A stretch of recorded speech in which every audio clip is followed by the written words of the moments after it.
Well, here we are at day 2, so let's just see exactly where they Mr. are. Bradley I takes know the where I stand to am. repeat the Yesterday was a clown show. attorney-client privilege. This judge better take care of So as this you're better reviewing than these he did questions, yesterday. I say keep that. that in mind, and I'll be interested to hear your You like how I responses. just start talking and I don't give you any music, no fanfare, nothing? Anything else you think we should Because I haven't had my before coffee we yet. take a break to look at the So questions? let's just check out what's going on. Do you have a copy for me? I do know that they're just doing some preliminary stuff right now, just covering a few things, chatting about a few things. But I will tell you that I do hope that today is a lot more organized and that he has control over his courtroom. I don't believe that as a judge, he should ever have fear about, what may happen if he controls the courtroom. And yesterday, Fani, oh, my computer is talking to me. So now yesterday, Fanny came in like a bull in a china cabinet. She walked in, had her hand on her hip, hair all over her head. I don't know where she was yesterday, but girlfriend, when I tell you Fanny walked through there with her hand on her hip, I'm sorry, can I get your name one more had her time? hair everywhere, like God doggone it. She looked like a mother coming to look for her Mr. kids Ward? when they was out past Mr. the Ward, if we street could get lights. some regular updates of where he is and how So again, he we're is waiting for them to progressing get towards the started. courtroom. But she did. And That's then what she when everyone reminded has me had a of chance to yesterday. read these She reminded me of questions a in the mother interim, coming on the let streets me know looking and for we her can kids. take this up. Mr. McDougall. They used to come out with their house robe on without the button. Okay. Is someone joining us by?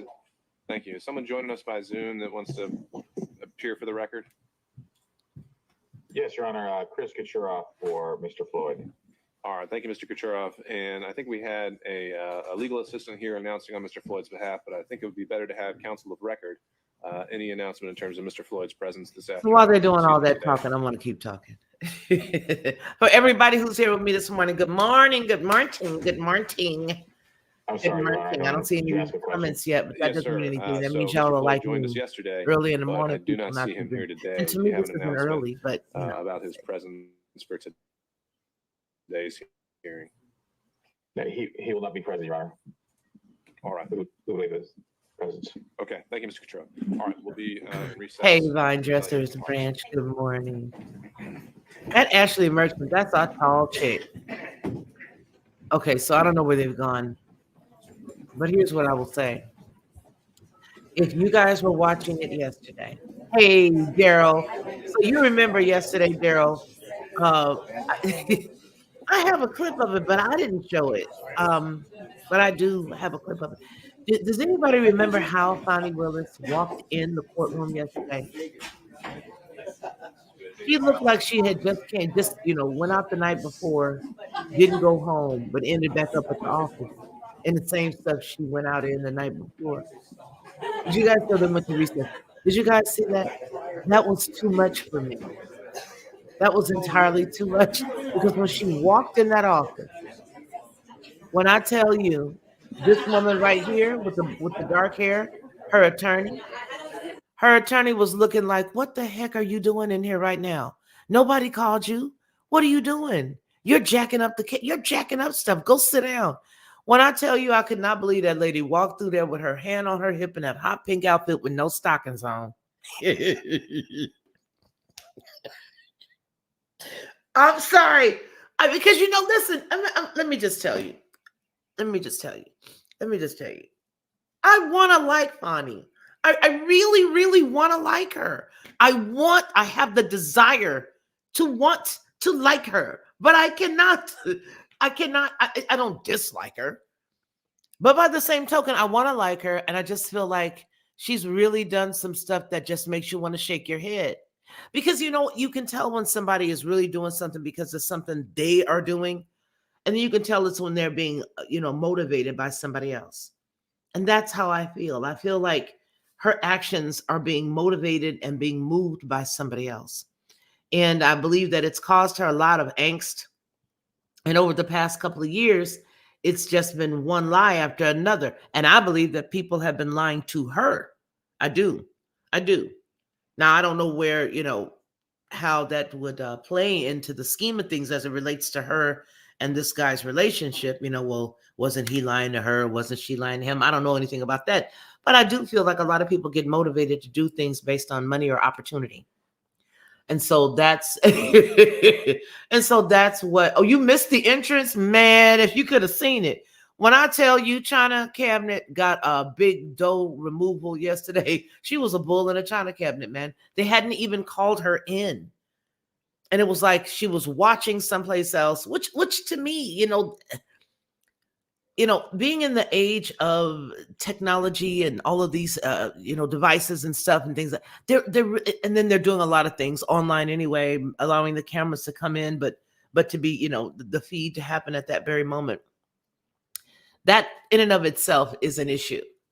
And it was apparent that she had been watching yesterday.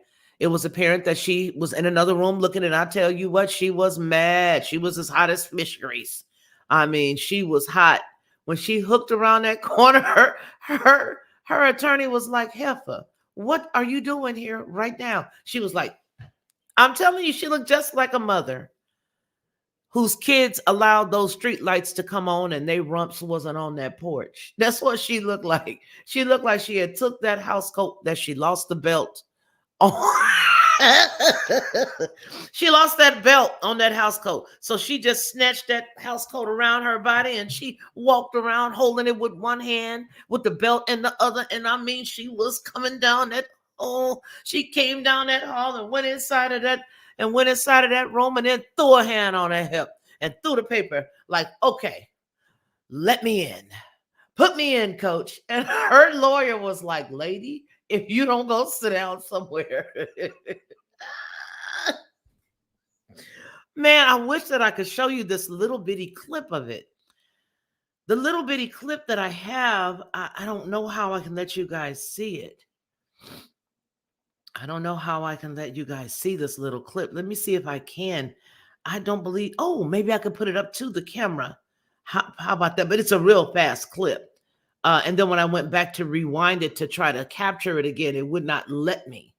Uh, so while we're waiting, I'm gonna see, can I show you guys this? But when I tell you homegirl came around that corner, and you guys must not have had no mamas that told you guys to be home in the house before them street lights came on. Because there was mamas all over the place. If you was not at home at a certain hour, she had that house coat that didn't have the house belt. Remember the house coat that you lost the belt to? Well, the mamas back in the day, they did not care. Come hook or crook, they was coming to get your rump. And that's what Fani looked like yesterday. So let me see, can I find it? I think this may be it. Let me check. Hold on.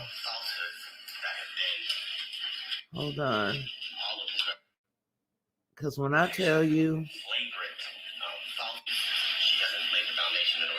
all right, let me see. Was it this one?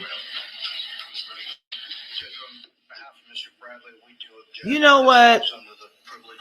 I see a lot of folks that are saying that, that there's a problem and that, oh, here she is. Let me see, can I show it?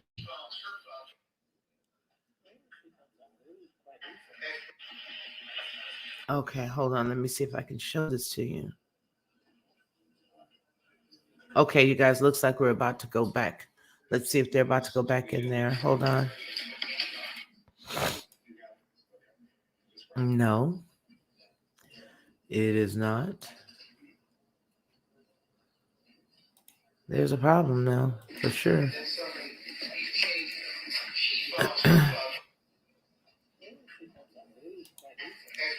Okay, I did find it, but let me see.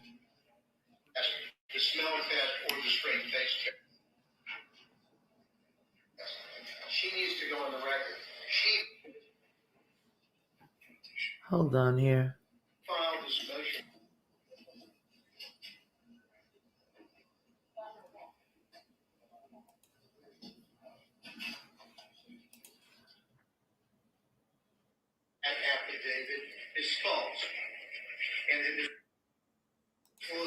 All right, I don't know if I can share it. Hold on.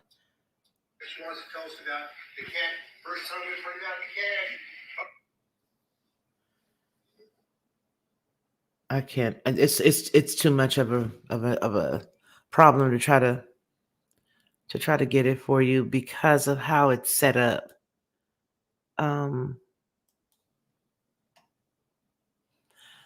But what I will say is I hear a lot of us feeling as if based on what we saw yesterday, it's the end or it's curtains for them. I I don't feel the same way. I don't see this judge as having the intestinal fortitude to, you know, make the decision that's needed based on justice. And again, I really don't want to look at the personalities because it's a nonpartisan situation when you just isolate this situation. It's not party. It's not party.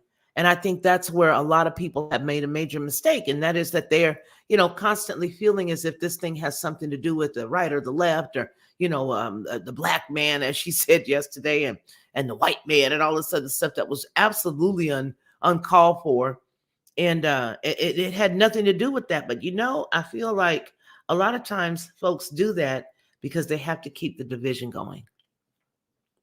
They have to keep the division going, and they have to keep the sides going. And honestly, when you're looking at things as it relates to law and as it relates to justice and as it relates to all these things, when there are principles that are already put in place, when there are laws that are already put in place, the easiest thing for you to do that would allow you to not be blamed for anything is to simply follow what's written. When it comes to making the decisions and when it comes to making judgment calls and when it comes to doing all those things, it's a very easy deal that's been set before you. You simply, if you're in this particular situation, you simply follow the law. Is it this or is it that? For example, yesterday I saw something in a great opportunity, but maybe in the heat of the moment, they didn't think about it. Perhaps today, once they reviewed everything yesterday, maybe they will think about it and maybe they'll address it. I don't know, but let's just use this as an example of what we just talked about.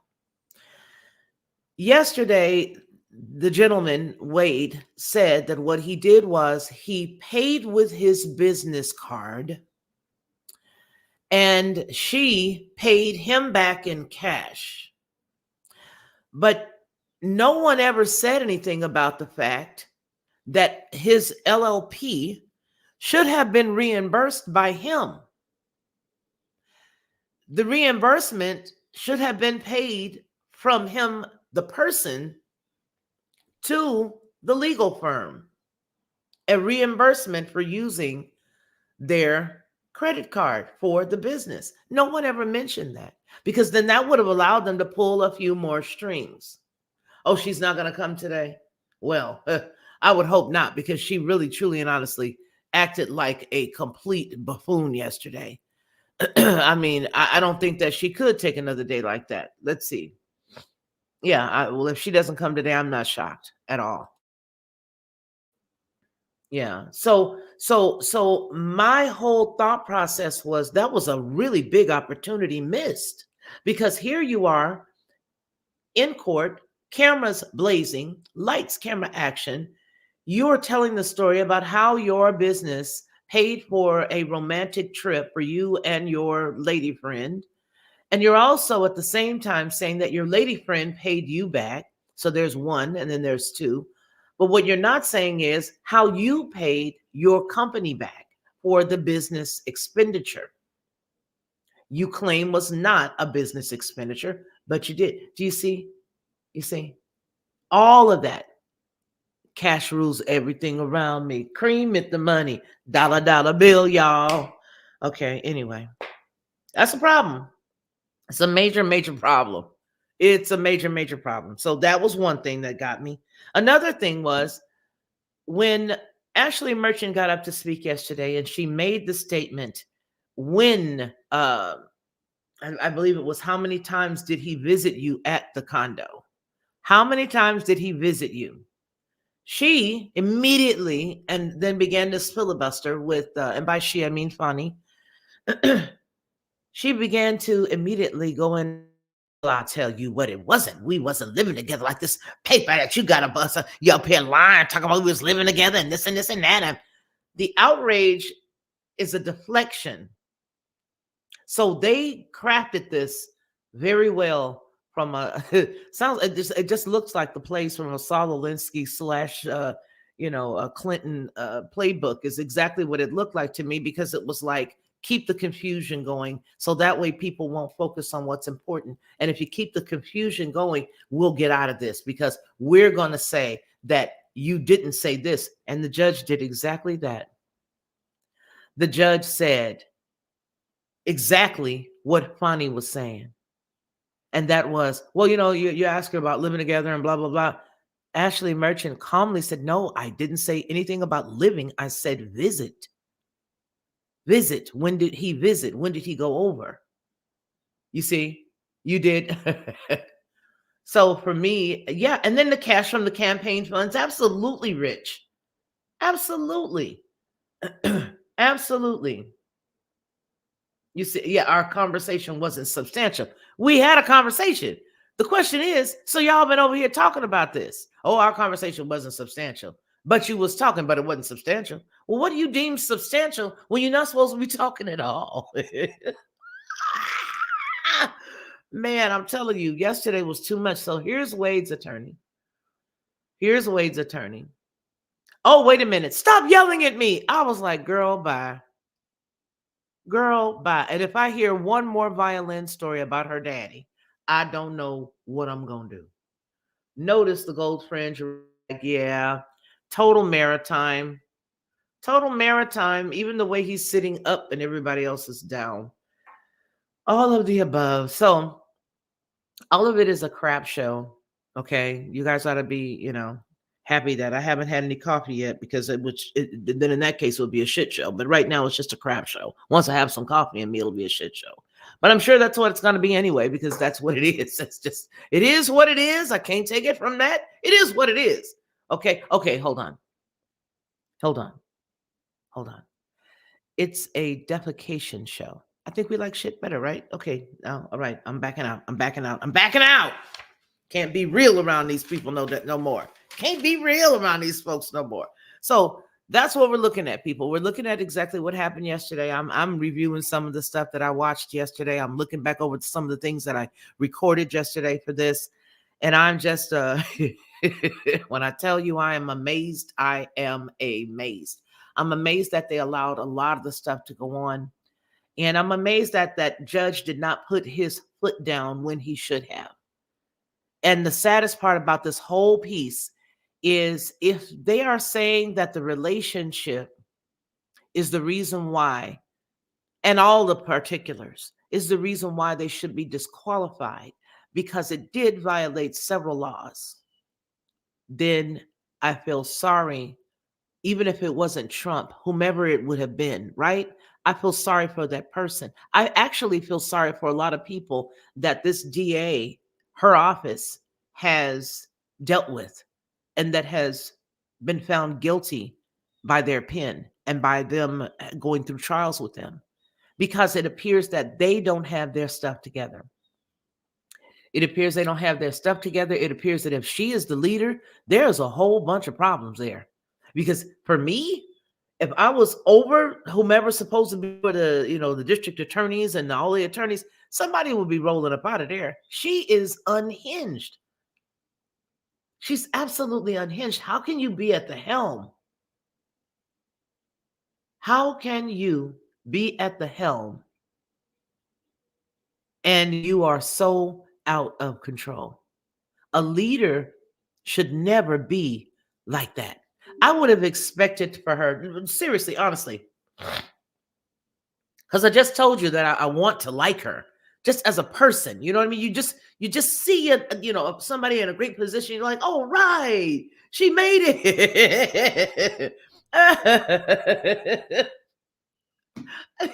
want her to win. I did. I wanted her to win. I mean, listen, I was going to school to be an attorney.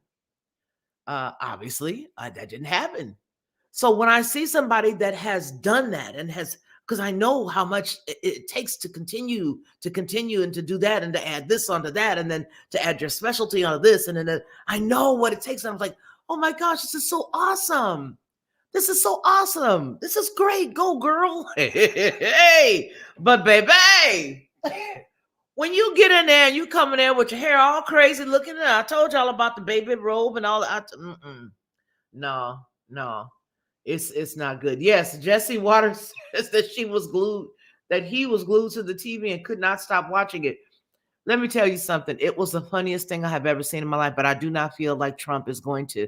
I don't think they're going to give anybody anything from this. Again, removing Trump from the issue, removing Trump from the circumstance, looking at it on its face. There are so many things in this particular case that are illegal and that were done corruptly and that were just, above board wrong.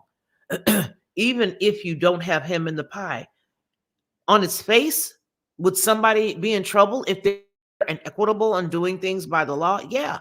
But because you add Mr. Naranga, Mr. Orange Man, into this, I don't see it as a win.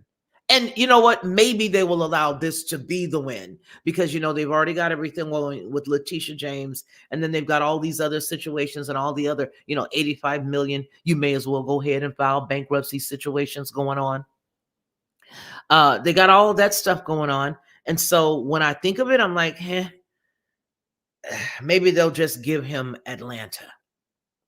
I can't see it, but they might, because all of it we know is all sort of contrived. Hey, Betty R.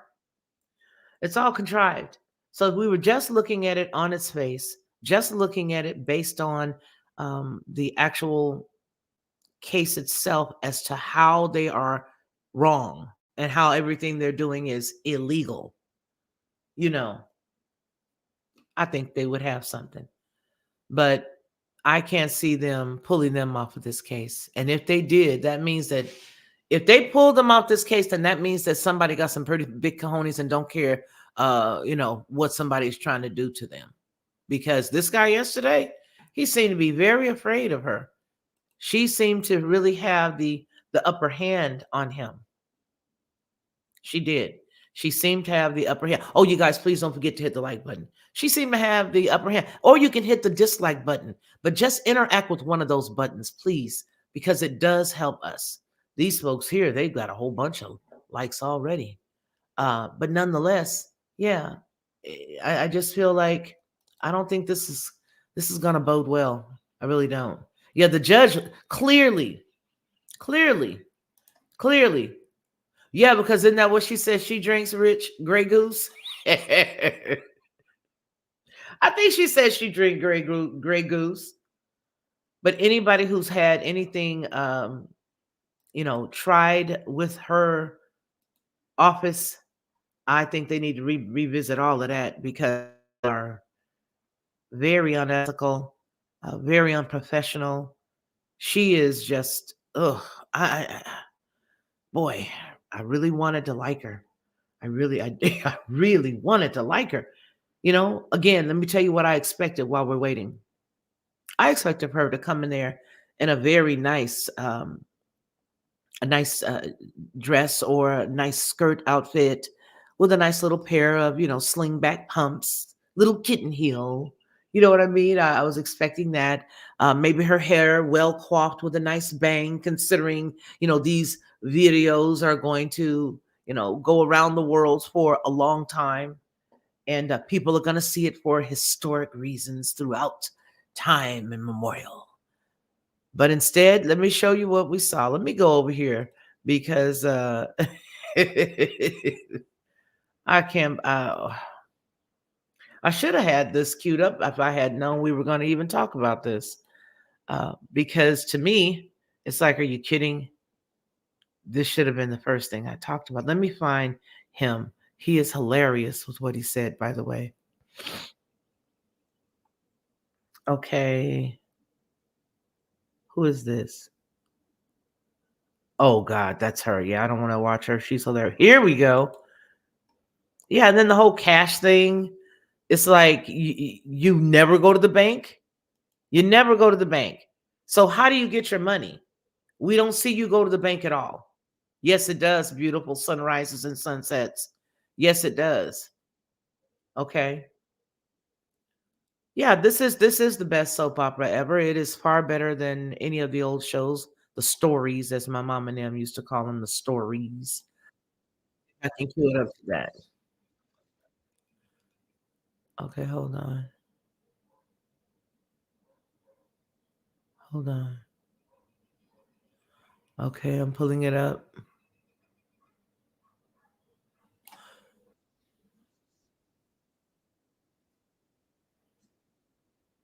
Let me see. Can we find it?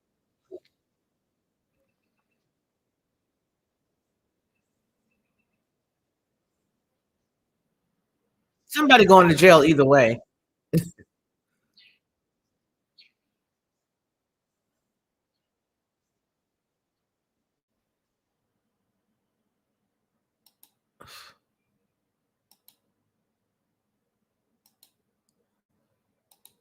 Boy, oh boy. Boy, oh boy. This internet thing is just trash. Straight garbage. This is garbage. Boy, oh boy, this is really garbage. Yeah, it's going twirl, twirl, twirl. Why? I've no flipping clue. I think I'm gonna change my carrier. Yeah, I'm gonna change my carrier. I can't do this no more. I don't like it. Me no likey. Okay, here it is. This is him right here. Let me see if I can let you see him here. Because he clowns her on this. Hold on. Yeah, I don't like this. This internet is trash. All right. Here you go. Hopefully we can see it. I had it queued up.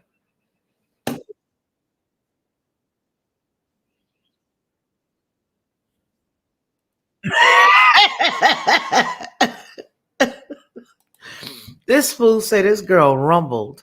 Yeah, I'm having problems with my internet, you guys. I don't understand it. And again, I am hardwired. I say this every time we're together, and it only does this when I'm live. I do not have this as an issue.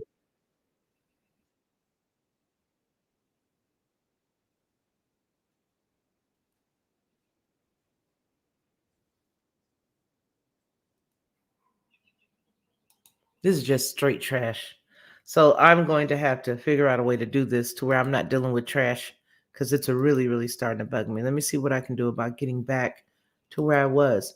But let me just tell you, I wish that I could show you guys how she, in case you did not see it, how she didn't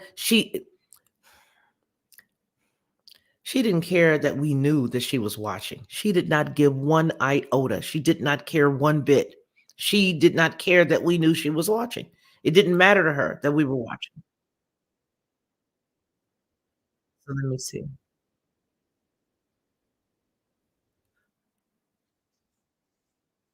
Okay, here we go. Courtroom in hot pink and demands to take the stand. And then suddenly he's changing.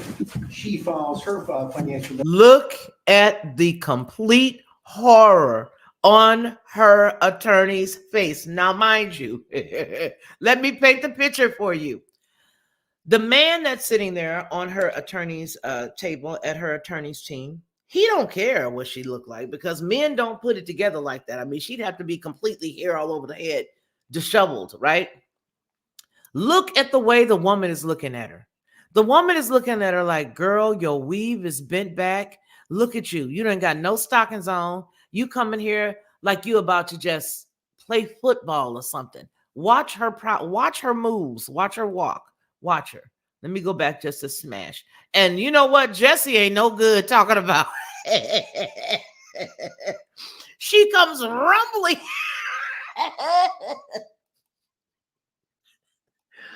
Now, after Wade had been totally discredited, Fani's attorneys tried to prevent Fani from being called as a witness.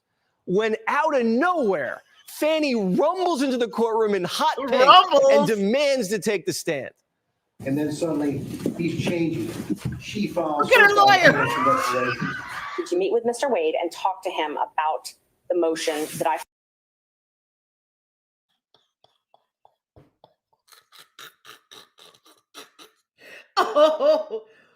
Oh my Lord. Wait, y'all. We gotta do it again until the case starts, until they start in court, which is what we're buying time for. But just watch her. Look at her. She got her mouth. She got a hand, she got a piece of paper. She done chucked the paper like, you know what, I'm here. What? You want some? You want some, old man? You want some? Let's get ready to rumble. Look at her face.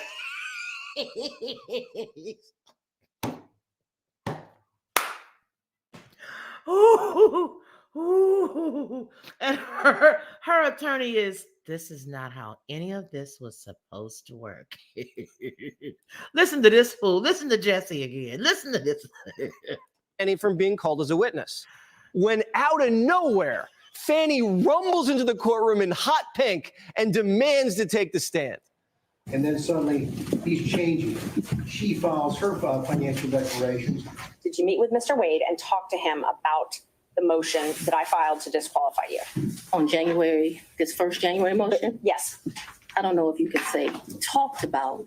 I probably had some choice words about some of the things that you said that were dishonest within this motion. So I don't know that it was a conversation. As you know, Mr. Wade is a Southern gentleman. Me, not so much. For the next 2 hours, She said she wearing that dress backwards. flailing and filibustering. I'm not on trial, no matter how hard you try to put me on trial. I'm not a hostile witness. I very much want to be. Not so much that you're hostile, Ms. Willis, it'd be an adverse witness. Your interests are opposed to Ms. Oh, Merchant's. my Lord. Thank you. Merchant's interests are contrary to democracy, Your Honor, not to mine. Boy. Has he ever visited you at the place you laid your head? So let's be clear, because you lied, and this let me tell you which one you. That was too funny for me. Okay, they're not back yet. But my lamb, when I tell you that was funny, I could not help it. That was hilarious. When I saw, and I actually have the clip of it. See, I was doing the recording of it. The way that happened, it was yesterday. I was actually recording the part that was talking about the best friend who said, yeah, they were seeing each other from, this time, blah, blah, blah. So I had it running. It was running while it was, and then all of a sudden I happened to glance down and I was like, yo, whoa, wait a minute. What is she doing there? Because you didn't hear, what we're calling this person. Normally they will say, this is the witness that we're calling. She was never called yesterday. For all we all know, maybe they had, the night watchman that was going to come in and be the person that they were going to ask questions of next. We don't know. Why? Because she was watching in her office and took off rolling down that hallway to try to let them know with her neck and her hand on her hip, baby. We ain't having none of this all up in here. I'm going to let y'all know. I'm the DA. Girl, have several seats, several seats, some chamomile tea. Get yourself something, here, you got enough cash in your house. Take a couple of bucks and go get yourself something and relax. Go get a massage, go do something, go. That's what everybody wants to see, Michelle. But I'll be honest with you. No one is going to do anything anymore when they're caught in a problem. Okay? Her lawyer's in a monologue is going, oh God. Sit down. Shut up. Exactly. And I don't know, but nobody's going to pay for anything anymore unless you are a good person that they pin something on, that they pin something on you. In other words, unless you are a good person that someone has lied on, no one is going to jail. Did I say that out loud? I mean, do you get where I'm coming from? That's what it looks like these days. It looks like these days that unless you're a good person, unless you are just a good person and somebody has lied on you, that, and nobody going nowhere no more. Nobody's going anywhere. Nobody's going to jail. Certainly, if they do go to jail, it's going to be them getting a sentence and then walking through the front door and walking out the back door to, like I said yesterday, dark colored SUVs with blacked out windows. That's it. That's all that's going to happen. Okay? That's all that's going to happen. All you're going to see is people go to jail. The bad guys are going to go to jail, go through the front door, and then somebody's going to say, oh, there were no cameras, but they offed themselves. they did it with tissue paper, and they just took it and did it with the tissue paper. Yeah, she did. And that's the bad part about it, Betty. That's why I'm saying, I think she's an AKA. Is she an AKA, you guys, or is she I hope she ain't no Delta. Tell me. She's not a Delta.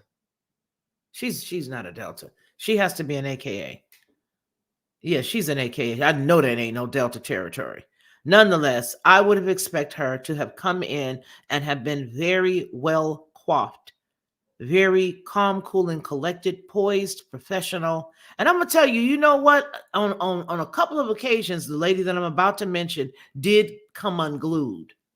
Okay, did come unglued. However, this chick was arrogant too. She could be arrogant, and I'm not. Listen, you guys understand something. I can talk about a quality of somebody and not being on their side, but I'm gonna tell you who knew how to just give a straight face, and only on occasion did she get a little biting attitude.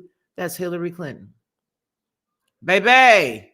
She should have took a page out of her book, because she was stern, but she wasn't coming all in, all crazy looking and hand on a hip and looking like she had the dress on for 2 days and been, at a casino and didn't know, because they don't have a clock, what time it is, and done drank and had a good time. It's 2:45. I mean, hair all matted on the side of the head. She is. Okay, she is. She is an AKA. Okay. She is an AKA. That's sad.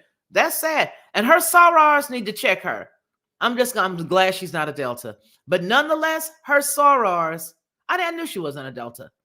But her sorors need to check her. They really honestly do, because that right there was not a good look. As a matter of fact, I think I'm going to pick on a couple of family members and friends that I know that are AKAs, and I will pick on them for her. I should have called them yesterday and said, hey, y'all, get your girl. What's up with her? Somebody get her. Somebody get her. Somebody get her. She's dancing like a stripper. Somebody get her. Somebody needed to get her. Somebody really honestly did need to get her. And I felt bad for the attorney that was standing there, that was sitting there yesterday. Her face looked absolutely glazed over. Absolutely glazed over. She did. She looked like what did he say? Her lawyer's inner monologue is going, oh God, no, B, sit down and shut up, please. It's bad. It's bad. Yeah. And you know what the sad part about that is? I don't think that she ever really crossed. I think that they just gave that to her because she didn't even know what's annoying sound that they used to pepper the college campuses with. That ski-wee, high-pitched ski-wee sound. Okay. She didn't even know. Kamala didn't even know. Speaking of Kamala, while we're doing this, we need to just cover some other news. While we're waiting here, we need to cover a couple of other things. And one of the things that I'm working on right now that I have a big old video of that's been sitting in here before anybody said anything was here. Let me pull the video out that I'm working on now. Right here. Maybe I should send it to this and let you guys see it.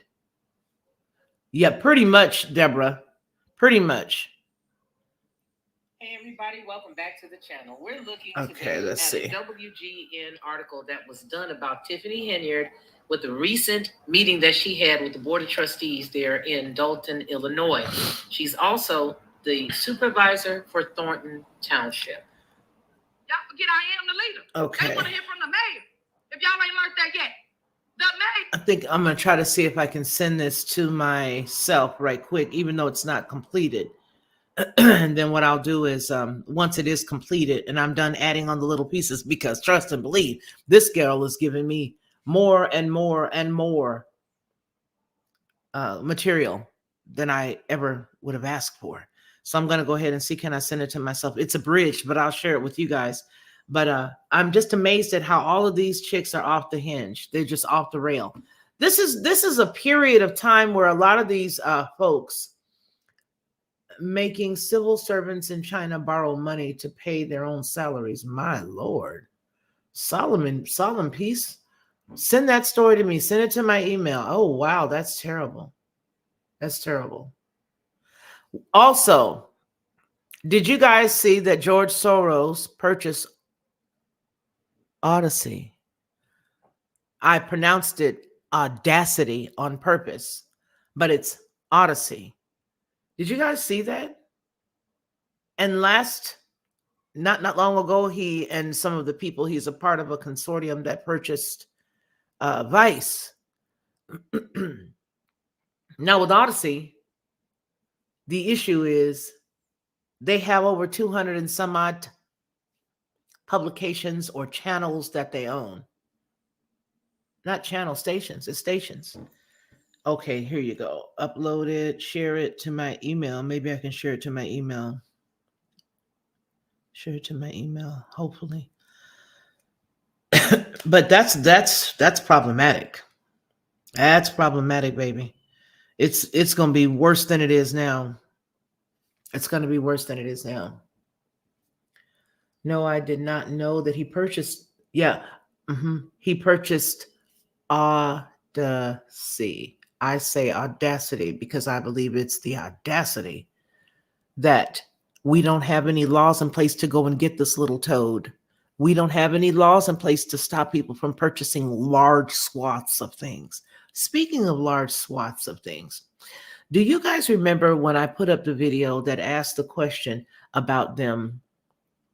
Oh yeah, by piece. Mel 5.9. Oh yeah, piece by piece. You were on it. Yeah. Oh yeah, 50 cents. 50 cents. Man, I wish that we could all be in here just talking together. I really do. All with our coffee, just here on the screen, just chatting together. That would be so awesome. Betty R, Daryl, Rich, Mel, all you guys. It would be so cool. We just solemn peace. We could just sit here and just chit chat and talk together. But I will say this. Understanding that he has now purchased that, there will be nothing that you can trust anymore coming from the media ever. You weren't able then. You're not going to do it now. G5, thank you, baby. Thank you for supporting the show. We got our first sponsor of the show today. Hey, thank you, baby. So, what is it? Where is it? Solemn peace. No pay for a year. Making civil servants in China borrow money to pay their own salaries. Man, let me look that up. I'm going to look it up now.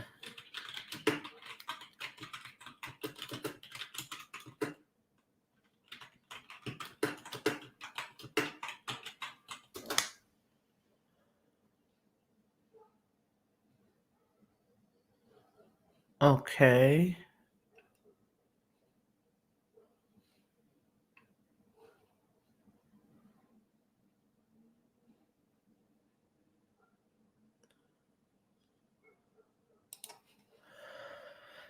All righty. Al Jazeera put up a story.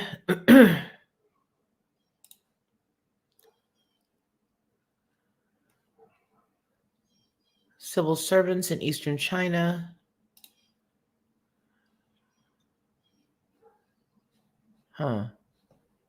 Send it to me or tell me the name of the channel. Solemn Peace, because I don't. China Observer. Hold on.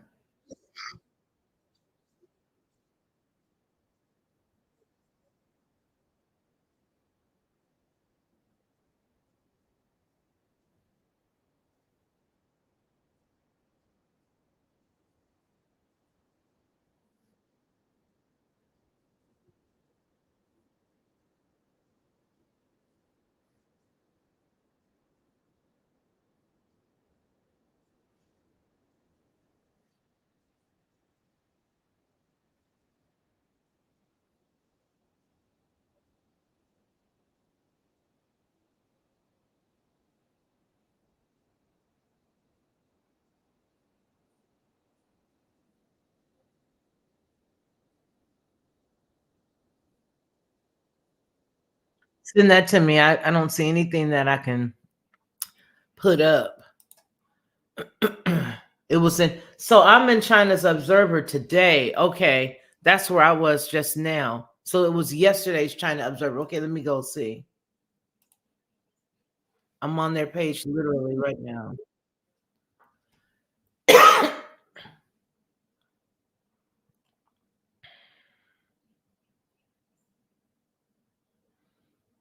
You know what? I want to talk about that. I'm going to run this. I'm going to talk about this. I see their page. I was just looking at another story from last year. Let me check on where we are, though. Hold on. Let me make sure. Okay, so everything over here is fine. So when they start, we can start. And when they start, I'm just going to go pour my coffee.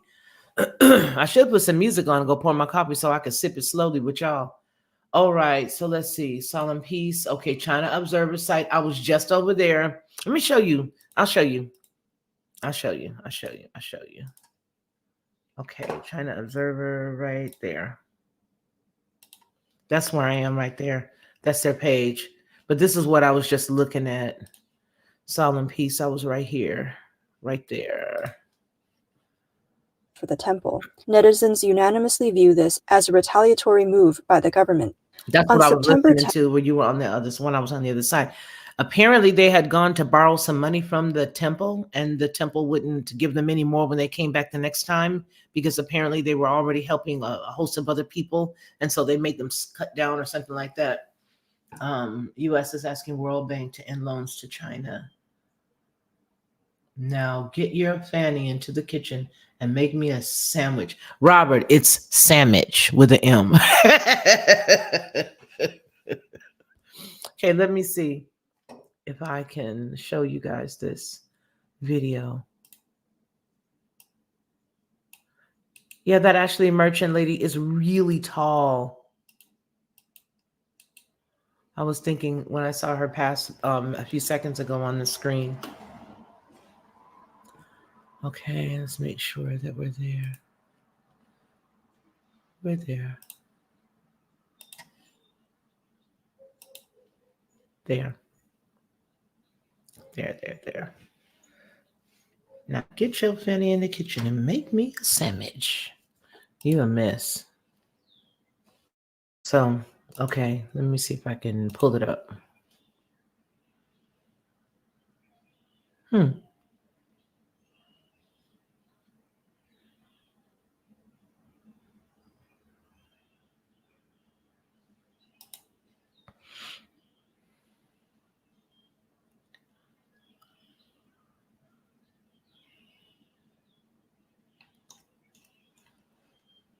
Nope, it didn't go through.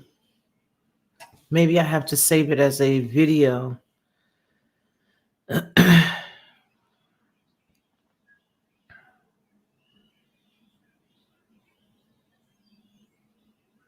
No, forget it. I don't want you guys to be bored. I'm going to show it to you now and then turn right around and upload it again later, although it'll have more pieces and more videos added to it, more stuff added to it. I don't want you to be bored of it. Save big during our President's Day sale. No, I don't want to. Big Lots, stop scrolling. No, I want to keep scrolling. Patriot Depot, the plot against Trump exposed. It was an operation to sabotage a president and a what? Somebody get the house phone. The plot against the president. Huh. Sometimes my emails are pretty unique. Do you ever just go through yours and crack up laughing? In a shocking turn, Fani won't return to the witness stand as the judge weighs the disqualification in the Trump case. She's not going to show back up. Duh. Okay, so let's go. Let's go. Let's go. Let's check it out. Check out my melody. All right. So the Atlanta Fulton County District Attorney's Office opted not to put Fani Willis back on the witness stand today, Friday, the 16th of February. Avoiding a spectacle of more testimony about the top prosecutor's personal life as she fights an effort to derail Donald Trump's 2020 election interference case. Now, I don't want to, I don't like the fact that sometimes they make us, use those terms like, oh, they're trying to fight this or that. The deal is she's not coming back today. That's the skinny. Let's make this bigger so you guys can read it along with me. Okay. While Willis will not answer more questions in court, a defense attorney who is trying to have the prosecutor removed from the case is expected to call other witnesses to try to rebut the district attorney's testimony. Allegations of misconduct have taken center stage in the case, which was supposed to be about efforts to overturn the Georgia's presidential election result, but has become embroiled in controversy over the love lives of the prosecutors seeking to hold Trump accountable. The allegations have thrust prosecutors' private lives into the spotlight. No, they put their lives in the spotlight. Okay, hold on. Yeah, into the spotlight altogether. They're the ones who put themselves in the spotlight, but not staying professional. But as you can see, the way she conducted herself yesterday tells you being professional is not her thing. I believe that young girl too. If you guys remember the video that we did the other week of the young girl that was sitting in there with her, she was like, well, yeah, I understand what you're saying. And then turned around and fired her 2 months later. All right. So allegations of misconduct have taken center stage in the case, which was supposed to be about efforts to overturn Georgia's presidential election results, but has become embroiled in controversy over the love lives of the prosecutors seeking to hold Trump accountable. The allegations have thrust prosecutors' lives into the spotlight and forcing them to answer deeply personal questions in court. During fiery and sometimes combative testimony Thursday, Willis was grilled by lawyers about her romantic relationship with Special Prosecutor Nathan Wade, which defense attorneys allege presents a conflict of interest that should force Willis off the case. Willis forcefully pushed back against the claims of impropriety, at times getting visibly upset as lawyers questioned her about everything from her finances to trips that she had taken with Wade. The judge at one point had to call a break in the testimony as tempers flared. Willis accused the defense attorney of trying to smear her, raising papers in front of her face, shouting, "It's a lie." Boy.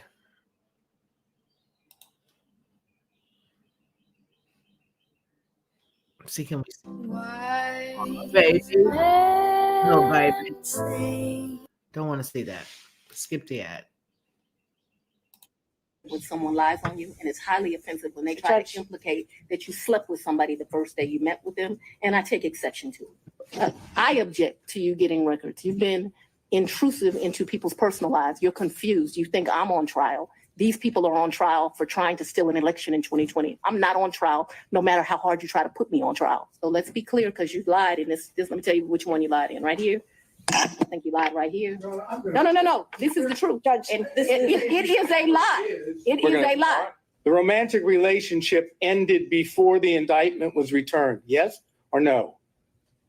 To a man, yes. Well, to a man, yes. To you, no? She's explained this, Mr. Seda. She's explained this. How did she explain it? Did the forthcoming indictment have anything to do with that? Ooh. Or was it just a coincidence? Mr. Let's go on and have the conversation. I've just asked you whether or not it was a coincidence. Had absolutely nothing to do with this. It's interesting that we're here about this money. Mr. Wade is used to women that, as he told me one time, the only thing a woman can do for him is make him a sandwich. We would have brutal arguments about the fact that I am your equal. I don't need anything from a man. A man is not a plan. A man is a companion. And so there was tension always in our relationship, which is why I would give him his money back. I don't need anybody to foot my bills. The only man who's ever foot my bills completely is my daddy. Okay. Well, so you see. So Do you think I'm on trial? These people are on trial for trying to steal an election in 2020. I'm not on trial, no matter how hard you try to put me on trial, Willis told the defense attorney Ashley Merchant. The probing questions for Willis and Wade, who testified before her, underscored the extent to which the prosecutors are themselves now under a public microscope.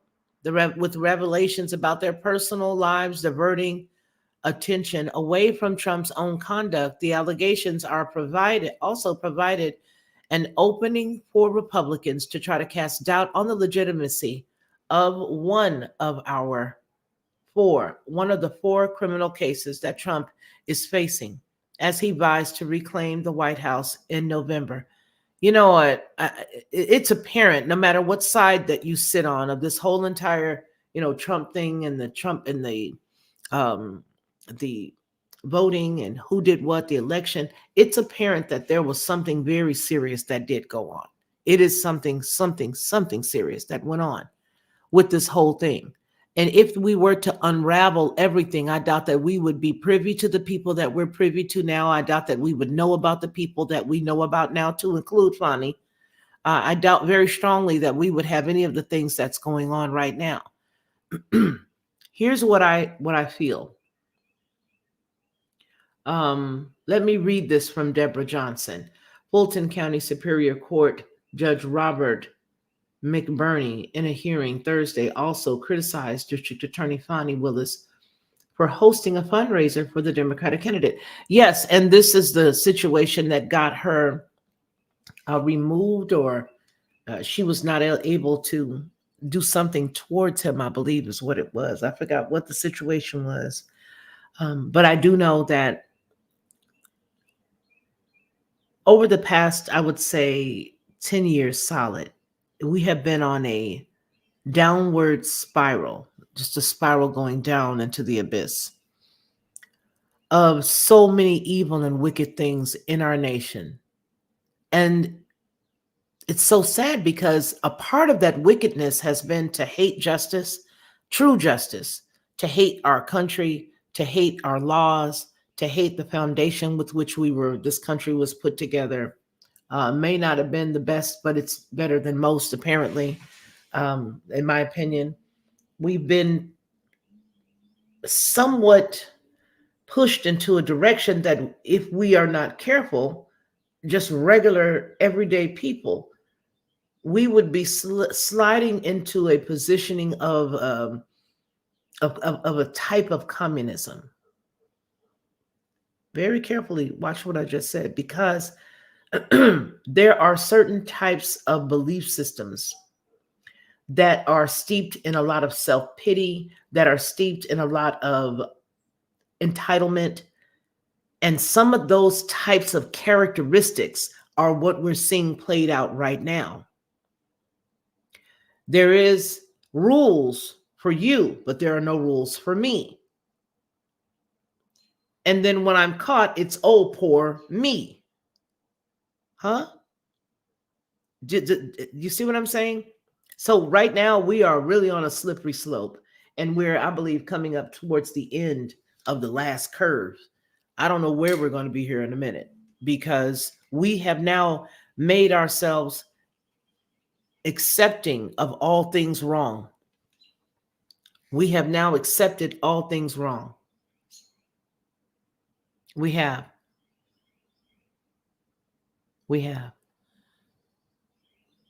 We now accept the stuff that's not supposed to be accepted. We now believe the things that are not right. We are now more compromised than we've ever been. On top of being compromised, we also want everything the way we want it. We're compromised. It's everything on its ear. Everything is turned upside down. It is. It is tribulation time, but I think that we were silent too long. I think that as a country, we've had so many warnings about things like this and issues like what we're seeing right now. I think that we got those warnings, but maybe we wanted somebody else to take care of it. I don't know. Maybe we were under the impression that somebody else was going to take care of it.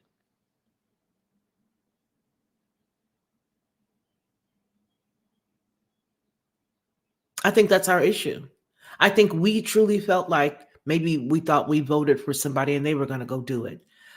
Maybe we thought that it wasn't, as long as it wasn't in our house, we didn't have to deal with it. So we're okay. Maybe that's what we thought. But there's a collective thought process that took place. Most assuredly, there is most assuredly a collective thought process that took place and that got us where we are right now, because there's no way that this could not happen without agreement. No way. No way. No way. Thank you. Thank you. Thank you. Someone just sent in a $20 Cash App. Thank you so very much. I know that I cannot say your name, but you're in the bushes and I appreciate you. Thank you so very much. I'm not going to show your name, but I am going to let people know that you did support us today. So thank you. Thank you. Thank you. But I did not show your name. You say for a cup of tea, I'm in the bushes. Thank you very much for supporting us. So I honestly think that's what the deal is. And then, here's the skinny. Let's for a second talk about the community, because I have a responsibility to speak to women in my community. I have this response. It's incumbent. I must do this. When we have the opportunity to get in these type of positions, we should have been much more astute and we should have been much better at it. When you look at Fani Willis, when you look at the mayor of Dalton and the supervisor there in Illinois, when you look at so many other women who are in positions, we unbelievably have not only gotten in those positions, but we've showed our greater buttocks. The bevy of Black women now who are in those positions have showed our greater buttocks. We should have really done better. We really should have done better. Another thing, if you look at it, Fani Willis made a lot of statements yesterday that were contrary to not necessarily marriage, but contrary to oneness. Because she made the comment that is that old adage, I'm independent and I don't need no, but sister, right now, you talking the way you talking and you making $100,000 to $200,000 and something $1,000 a year. There's not a lot of women out there making that. And as a matter of fact, what's about to happen is there about to be a lot of women, some of your sorors, some of your sisters, some of the women who own their own stuff is about to be homeless. It's going in that direction. And that's such a sad thing to say, but it's the truth. No one wants to hear it, but it is definitely the truth. It's definitely the truth. Definitely it is. And so when you're out here cutting up like this, making people think that it's okay to behave the way that you're behaving, there should have been, what we need to do? We need to have a sisterhood. And we need to go, when they start cutting up, maybe we need to take like 20 of us. I'll lead us. Okay, I'll lead us. Take about 20 of us and we just go in the office and snatch their rumps and take them to an undisclosed location and sit down. We have a big heart-to-heart, a big meeting. We tell them, look, this is not going to be tolerated. Doggone good and well how long people have worked and tried and scraped and scrimped and did everything they could, sent their children to college and hopes to have a better life. And here you come cutting up like this. We're not taking it. You got 3 days to get this right. And then we want you to pack your bags and kick it. I really would love to have something like that. I would love to have something like that where we just took over our community, because people keep saying, ain't nothing in the Black community, ain't nothing in the Black community. What are we going to do? Let me check and see if they're back, you guys. Hold on. No, they're not back yet. Now, what are we going to do? What are we going to do? We don't have a community anymore. Now, if enough of us sisters got together and rolled out to Dalton, rolled out to Illinois, kicked the door in and walked in and sat down with homegirl and said, look here, little girl, with your carjacking self. Do you realize the mess that you're making? Sitting up here not paying for your car, for your troopers' vehicles, and now your vehicle's about to get repossessed for the police cars that you got these folks dragging around with you. Look here, little girl. Then we can roll up to New York. Then we can roll all up. We can grab these chicks and make their minds right, because this right here is a consorted thing. This is a movement in and of itself, but it does not have its own motor. There's a motor that's been put in it, And it's a motor that dislikes these same women that they're paying to do their deeds. They're dirty deeds and they're done dirt cheap when you consider what these women stand to lose if any of them do go to court and get a just judge that then turns right around and gives them what they're supposed to get. Please follow what I just said. There is a machine, and this machine or vehicle has all these different Black women all around, right? Have all these different women all around the machine. But what runs the machine is something that does not even look like them. And what's going to happen is these individuals who are on this little ride or on this machine, they're going to end up watching the motor fall out of this thing here. And here's the bad part. Here's the worst part. They would have gotten out of these individuals what they needed to get out of them, and they don't have to go in and rescue them. And when they fall, they're really honestly going to be thinking, okay, that it's a real attorney coming in to support them. Yeah, my motor is sending this attorney for me. I know that I'm going to get off. Then all of a sudden they find out that all they have is a public defender. But what just happened? Well, they got out of you what they needed. You did their bidding. Dirty deeds and they're done dirt cheap. Dirty deeds and they're done dirt cheap. If they paid you $1 million, the deeds that you did for them, it was cheap. It was cheap. Please follow what I'm saying. I totally believe that this is what's happening. I totally believe it. Now, Judge McAfee, who we see here on the screen, it's unclear when the judge might rule on whether Willis and her office should be disqualified from the case. See, I believe Willis has been being pumped up by somebody all along on the other team. I do. And I believe that they were pumping her up and making her believe that you just keep going and doing what you're doing. We're going to be all right. Judge Scott McAfee said during a hearing Monday that Willis could be disqualified if evidence is produced demonstrating an actual conflict or the appearance of one. Well, you can't get the appearance of one if you've got somebody constantly filibustering every question that you ask. Is it day or night outside? Well, that depends on what you mean by day or night. I'm going to tell you something, my friend. When you consider day looks like this and it looks like that, and I don't know, last time I thought it was day, it was when my 7th grade teacher took us all out to the park. Damn it, is it day or is it night, hooker? Which one is it? Which one is it? See, that's the problem. None of them got down with her. I would have let her do that whole long epithet. I wouldn't have made a face. I wouldn't have said nothing. I would have just stood there and I would have kept shaking my head and letting her go. When she runs out of breath, I would have said, okay, can you tell me if it is day or is it night? Period. But we need to get us a committee. We need to get us a committee. We need to get us a little bus, put all our faces on the front of it, tell them we coming to get you, crew. If you cutting up and you Native American, you like me, you Cherokee, you Cree, you got some Choctaw in you, you call yourself African American, or you call yourself Black, 2 continents make up a person. Whoever's seen that? Anyway, no matter what it is you call yourself, if you look like one of us, we coming to get you if you cutting up. We coming to get you. We coming to sit you down and have a long conversation. A come to Jesus meeting. Come to Jesus meeting. We're gonna have a talk. Because you need to stop it. You see how that works? You see how that works? That's the community that they all talk about. Oh, we gotta have a community. All the Black people don't have a community. Willis, who had previously tried to avoid testifying, agreed to do so Thursday after a former friend and co-worker testified that Willis and Wade's relationship began earlier than they had claimed. And don't forget the one guy who was not able to show up for whatever reason, whether they scared him into it or scared him out of showing up, I don't know. But he was supposed to show up and he did not. He did not. So I don't know what's going on, but even without him, it looks like some justice was done because everybody got to see Fani's Fanny. Everybody got to see Fani's Fanny, how she misbehaved. That's what they got to see yesterday. Yeah, that's what we got to see yesterday. Yep.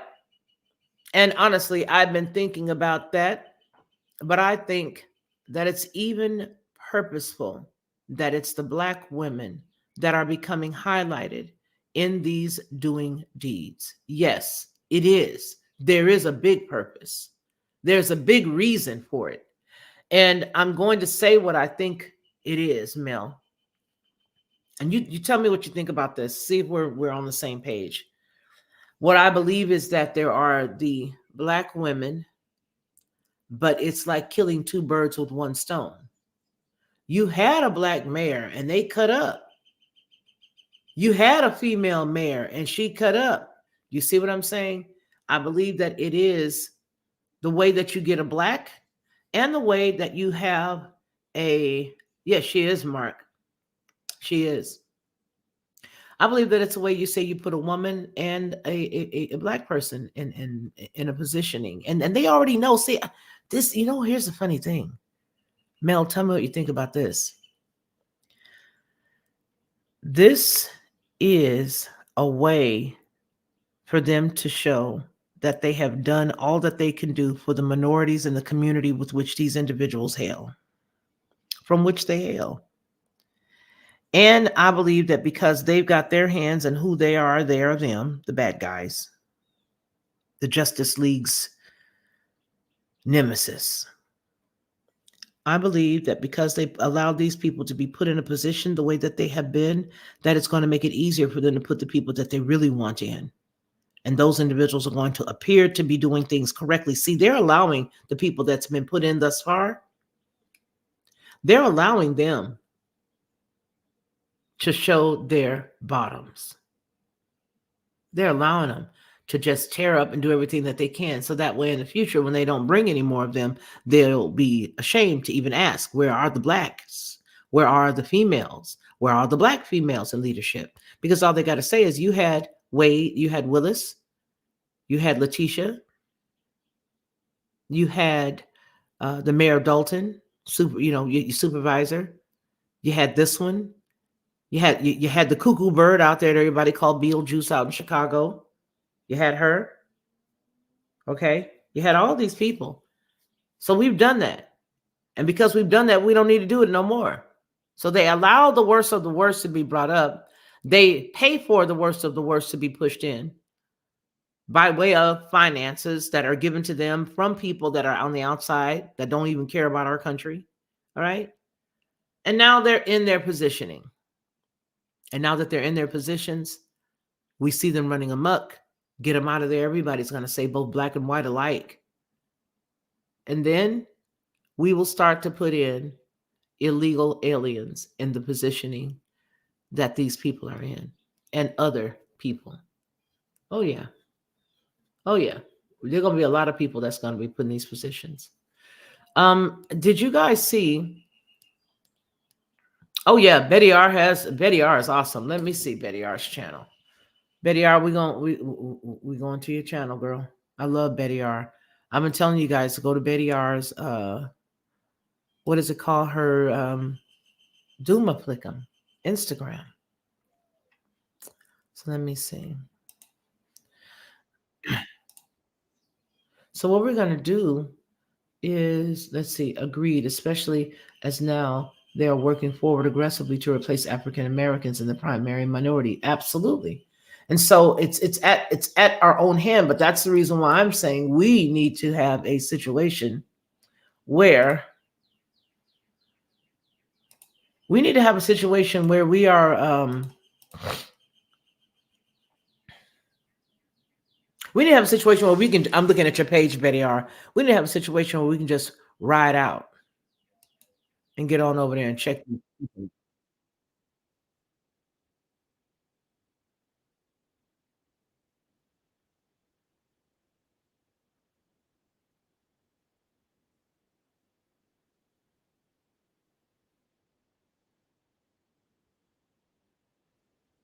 Okay, we're gonna look at Betty R. You guys, please go to Betty R's channel. I love Betty R.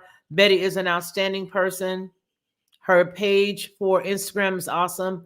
I just subscribed to her channel here on YouTube because Daryl told us where the link was. I did not even know she had a YouTube channel. I would have been pushing that. Okay, so I'm going to let you guys see this. But I believe that it's all a setup. It's a setup to get everybody angry at Black folks because they got hired people out here doing this thing. And I believe that the hired people don't even realize that after they're done, the little fiat currency that they doing all the stuff that they're doing for ain't going to be worth a coin. And all they're going to do is just mess themselves up. And for them, they will go to jail is what I was trying to finish up saying. That, yeah, they'll end up going into the prison system because they'll think that they're going to be walking out the back door like everybody else did. They're not going nowhere but in jail because they would have gotten everything out of them that they wanted to get out of them. If that makes any sense, they would have gotten everything out of them. While they were in office, they were able to do everything that they paid them to do while they were there. So now they're on their own and they leave. And who's going to believe you? It's the same thing that they did with BLM.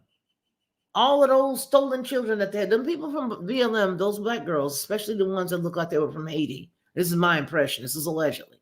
I allege that they took them kids, some of those kids. That's the only way that you're going to find Black people that are so malleable that'll just move like that. And what did they do? As soon as they were done with them, they crumbled them up, left them alone, and then they were like, oh, well, they're in trouble now for stealing money. They're in trouble for taking this or that. They're in trouble. You're on your own. No. And what happened with them was the Clintons pulled their people that was in there helping them. They had a big team of people that were in there helping them. Y'all better look that up. So that's my point to that. Let's go ahead and look over here at my sweet friend's page. All right, so here's the video. Don't copyright strike me, girl. Check this out. The thing that I've always found most exciting about the hologram effect and the hologram illusion industry is the ability to beam anybody from anywhere to anywhere in real time. So what we've decided to do was we shrunk these giant hologram stage apparatus from big arena stage pieces into what you see right here. This is Portal. It's the size of a vending machine. It fits in the corner of a room, and it beams in a 4K resolution image in real time. You can you can beam anybody from anywhere to anywhere in real time. And when you're looking into the camera, you're looking into your audience's eyes. So if you're an educator, or if you're a politician, or if you're an inspirational speaker or a religious leader, you could beam from the safety and security of your own campaign headquarters or from your own judge's chambers or wherever you are into anywhere that you need to be in real time. So I can distribute Portal with hologram machines to any country in the world. And in real time, you can beam from wherever you are into as many places at the exact same time. Each portal has an audience-facing camera so that when you beam in front of audiences around the world, the camera sees the audiences. So I'm here with you right now. However, if I wasn't, I would still be able to see.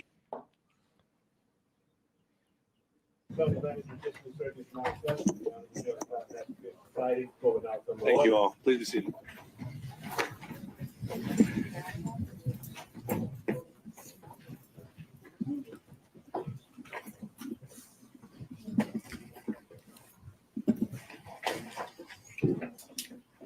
All right, we are back on the record with 23 SC 18947.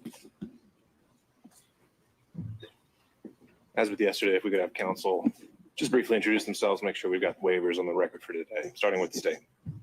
Good morning, Your Honor. I'm Anna Greencross for the state. Good morning, Your Honor. Adam Abadi for the state. Good morning, Your Honor. Steve Sadell, Jennifer Little for President Trump, and three waivers. I'm gonna go get me some coffee, you guys. I'll be right back, but I'm here. Mr. Durham joining us by Deborah, Zoom. Daryl, hold it down for me. I'll Good be right morning, Your Honor. back. This is Jack Van Ly on behalf of Mark Meadows. He waives his presence. Thank you. William Cromwell, Kathy Lane. She waives her presence. Your Honor, Mike Smith, Clark Duchesne, for Mr. Hampton, with local counsel John Monroe. I'm sorry, I didn't hear that at all. With local counsel John Monroe. To my right. Okay. Richard Rice and Chris Anolis. Your Honor, we waive his attendance. I think we're now to Mr. Roman. Good morning, Judge Ashley and John Merchant for Mr. Roman, if he waives his presence. Greg Gillen and Anthony Lake for Mr. Schaefer, and he is present. All right. And then Mr. Floyd.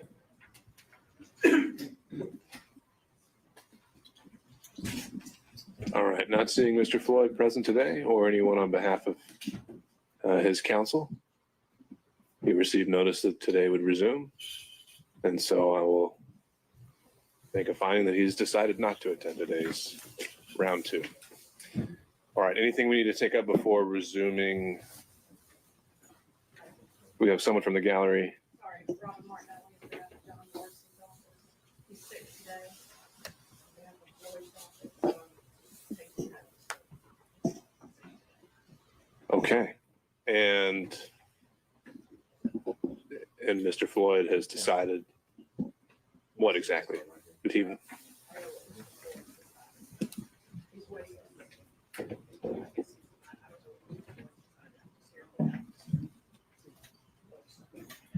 Ms. Cross? It sounds like it's a deliberate choice for Mr. Morrison not to be present this morning, and the defendant was certainly here yesterday if he joins later. Otherwise, I think we can call that a voluntary waiver. Okay, I agree.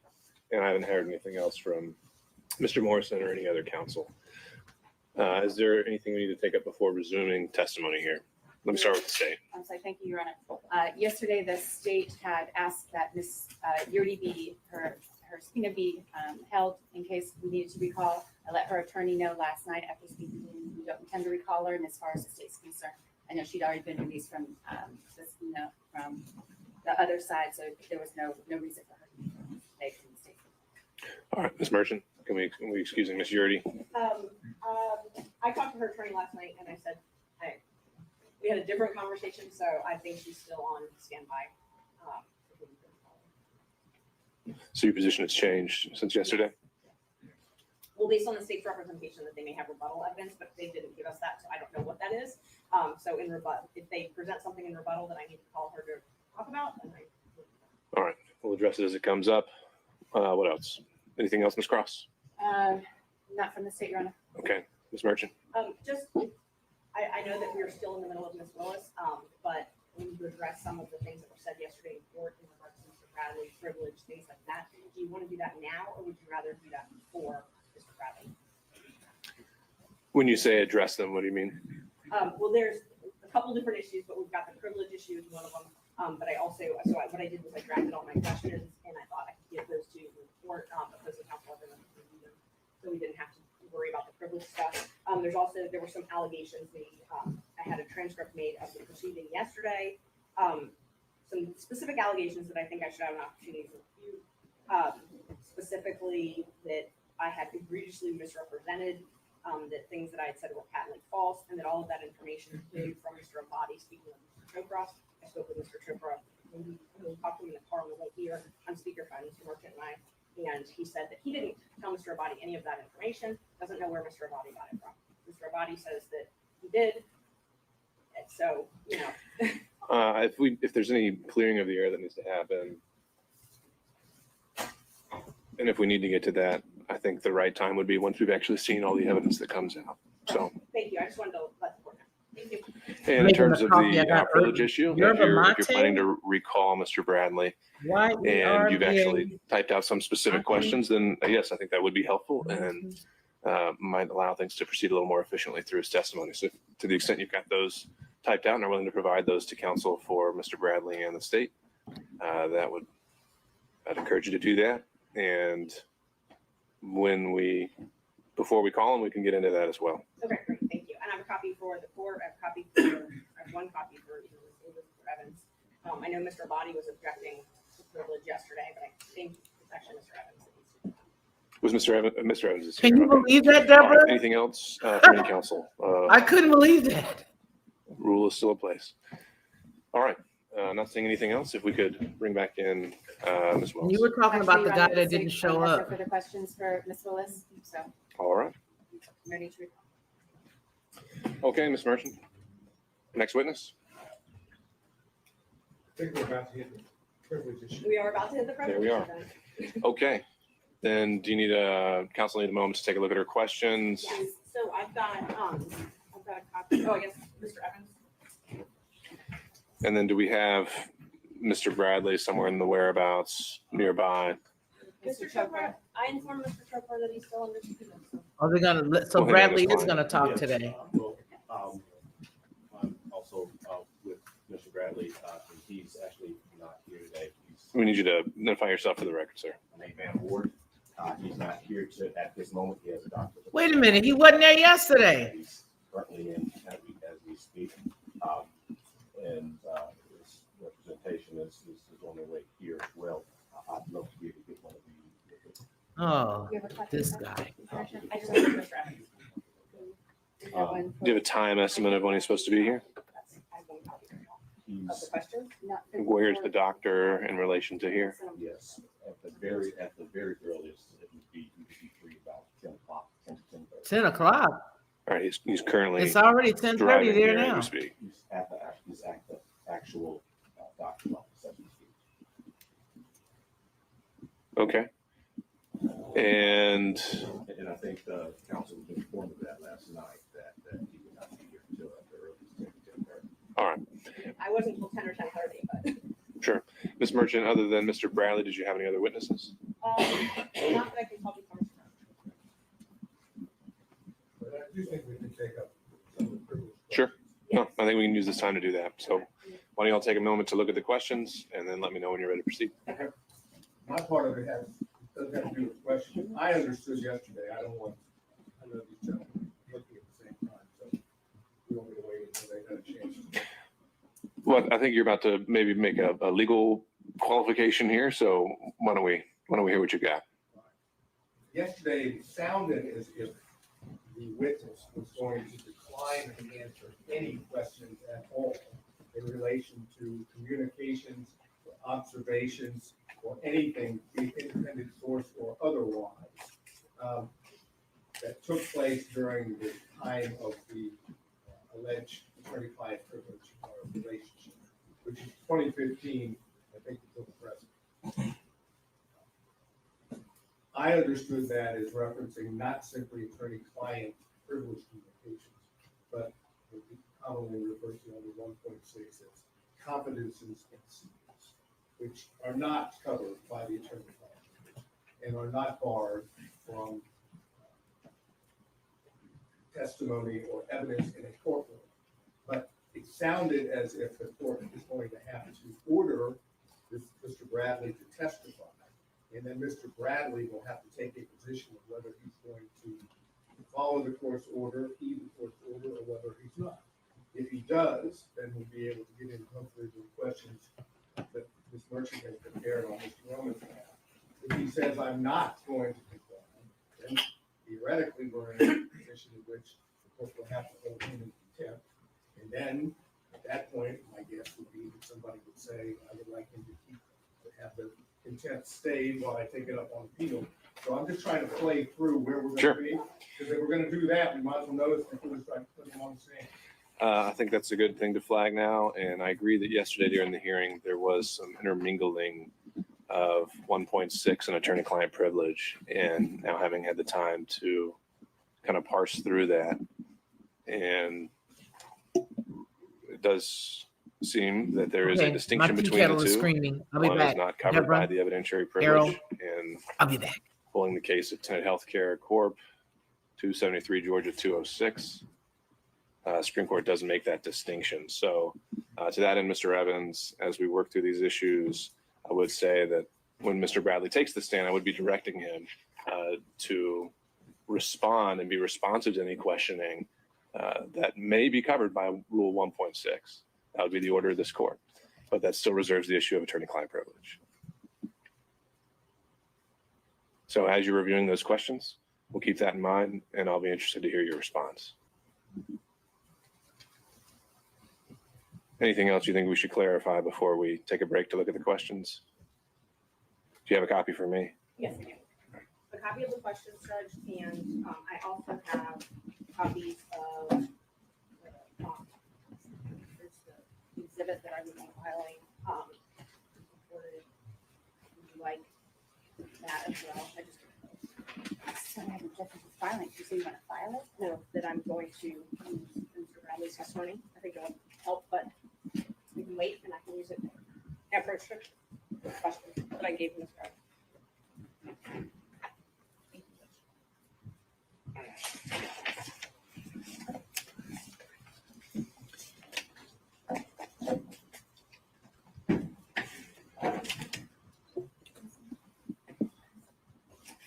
All right, and counsel for Mr. Bradley, I'm sorry, can I get your name one more time? I didn't write it down.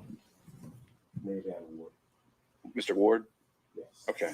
All right, Mr. Ward, if we could get some regular updates of where he is and how he is progressing towards the courtroom. And then when everyone has had a chance to read these questions in the interim, let me know and we can take this up. Mr. McDougall. I have a text message from one of Mr. Floyd's lawyers that he's logged in on the Zoom conference. Okay. Is someone joining us by, thank you. Is someone joining us by Zoom that wants to appear for the record? Yes, Your Honor. Chris Kachuroff for Mr. Floyd. All right. Thank you, Mr. Kachuroff. And I think we had a legal assistant here announcing on Mr. Floyd's behalf, but I think it would be better to have counsel of record any announcement in terms of Mr. Floyd's presence this afternoon, or excuse me, today.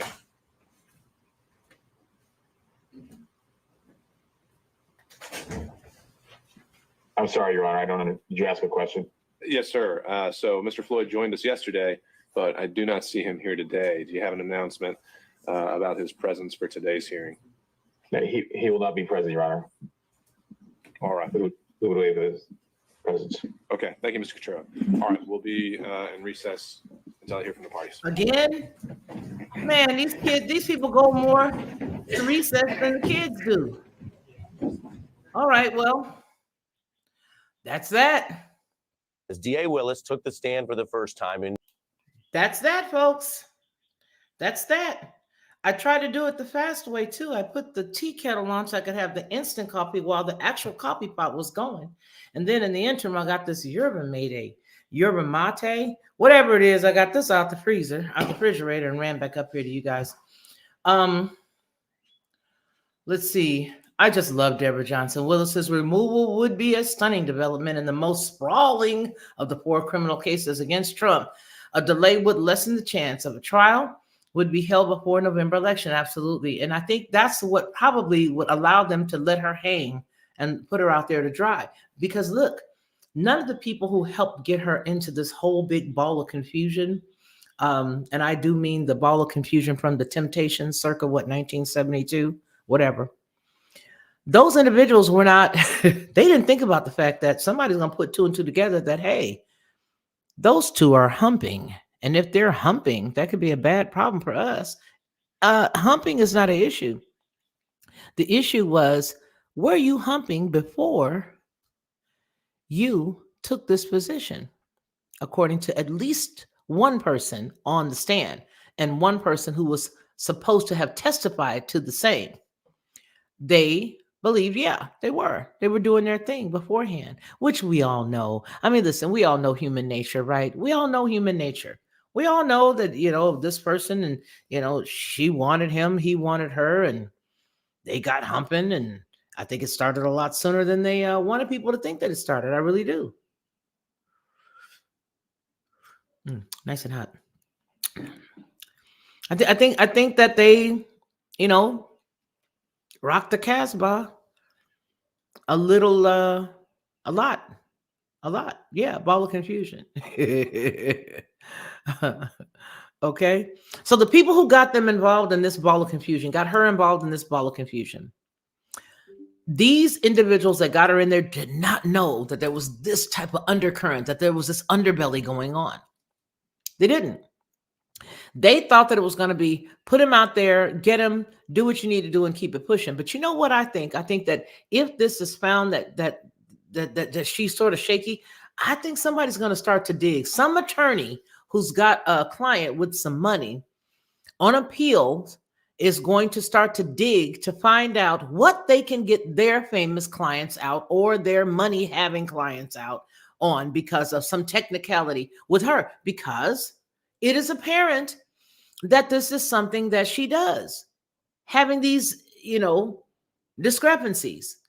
I have, like I just got through saying earlier, I have just wanted for her to to do what's good. But I think this is not going to be good for her. Listen, even if this thing does not go the way that some people believe it might, and that is that, they may remove her. Even if she doesn't get removed, don't you know that this is going to open up a big can of worms, and it will cause her a lifetime of harm. It will actually cause her a lot of trying to put out little baby fires. Now, I think that Wade is just not as, he's just not there anyway. He thinks he's smart. He just reminded me of a lying husband yesterday. I mean, every single thing, you found him in a lie, then he doubled back to try to cover up the lie. And all he did was dug himself into some really big financial holes yesterday, believe it or not, IRS holes, because again, these people are not who they think they are because of the people who talk to them. See, you can get some really high up people to talk to you, to schmooze you, and to make you think that they're going to be there for you and that they need you to do this and you got it going on. And because you made that connection, okay, with Bob the Builder, the president of X, you think that because you made the connection or touched him, that you and him are equal and you're the same. And if anything happens to you, he's going to take care of you the same way that he took care of the last person that you know about. That's not what's happening here. I keep saying that. And this dude here, he's dumb as a bag of hair. He is not. I think it's the arrogance that prevented them from having anybody else to school them or to work with them. The way that you would, as an attorney, you would sit down with your client. You would say, okay, this is what's going on. This is what's going on. If they say this, let's just do a mock. Let's do a mock trial. I'm going to talk to you and I'm going to pretend like, I'm the opposing attorney. And I'm going to coach you. I'm going to show you what to do. They didn't have that done because of arrogance. Because they thought they had it. They thought that all they had to do was say, it was cash. Cash? Yeah, cash. Yeah, cash. It's cash. Everybody got cash. Who writes a check? Well, Dodo, who walks around with thousands of dollars worth of cash? And then if it was true that you was walking around with thousands of dollars of cash, why would you get on nationwide television that could be seen around the world and tell everybody, hey, even though I was afraid to live in the house that I was living in because my daddy wanted me to leave, I have a whole lot of cash.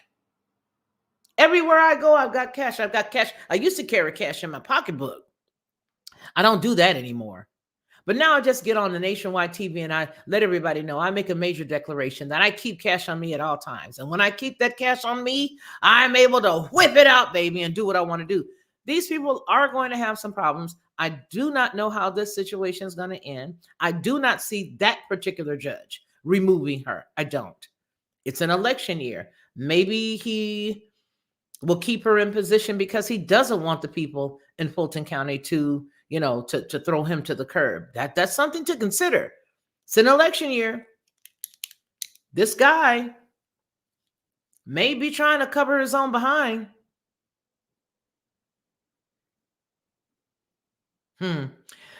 You're absolutely right, Deborah, but I do believe that there's also some stuff in there that would preclude him from, I think, their relation. He wasn't his attorney straight through 2015 all the way through. He was not. And I know they're saying that there's a possibility that he was, but I can't see that. And so I don't see any client privilege or any of that. I think that, I don't know. I think that assertion is what makes it a problem. I think the assertion itself is what makes it a problem. So in my impression, I honestly believe that there are going to be people that are coming out of the woodworks to have their cases overturned, or if they are already in appeals and they're in appeals with Fulton County, they are going to use the fact that they see some indiscretions or that they see some looseness or some not following the rules, if you were, to help to get their people. I think there's going to be a big problem. Solemn Peace, are you joking with me? Are you joking with me right now? Wow. Wow, wow, wow. Huh. Wow. Wow, wow, wow. Huh. Let's see here. Let's see here. Now, what's going on here?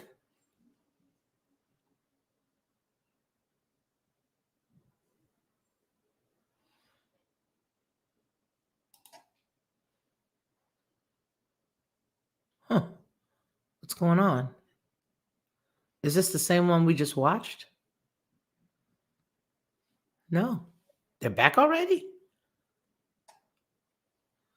What is this? This must be something else because I don't hear anything.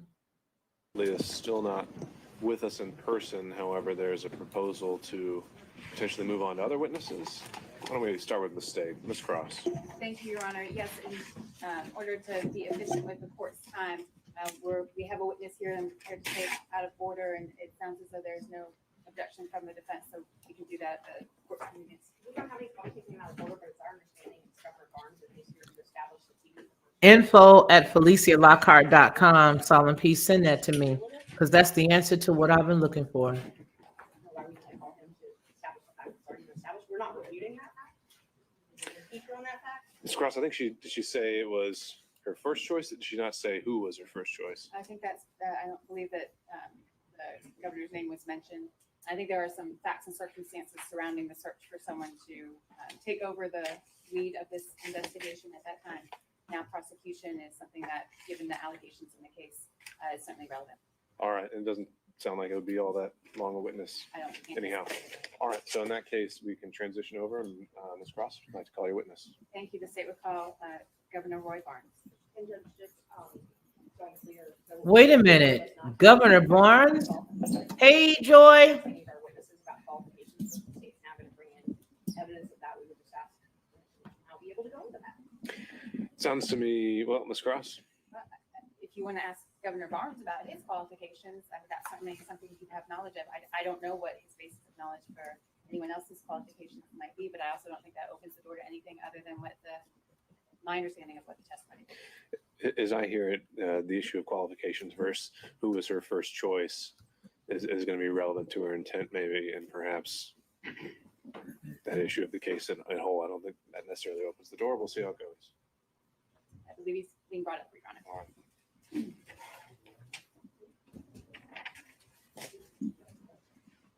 You mean the former governor of Georgia, Roy Barnes? Of Georgia? Governor Barnes of Georgia?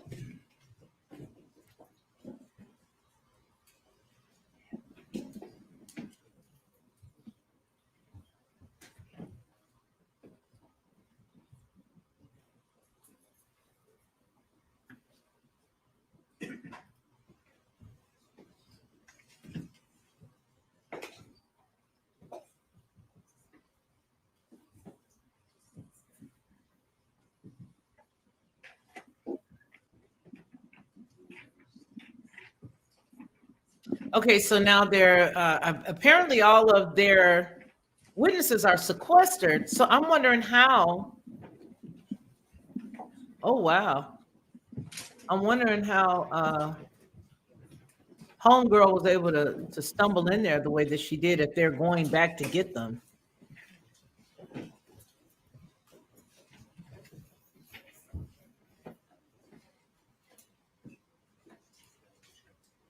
I wonder if this is open up to. Oh, I know that guy.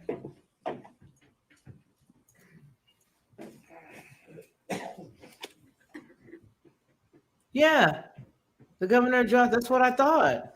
So I wonder what he's doing speaking on her behalf. Well, we'll see, won't we? And the bald clown, I know that guy. No, that's not him. Ms. Yeah, Cross, lived out there assuming for this may years. be a 10 to 15 minute witness, does the state have other witnesses on deck they'd like to go Here we forward go. with? Yes, we called to gather. Why they not together? Another witness, I believe, after this. All right, appreciate it. What is really going on? Why aren't these people together? I've never seen this before. And I've been in a lot of situations where I've had to be in courts like this. That's the mayor. That's why they moved everybody out of the way.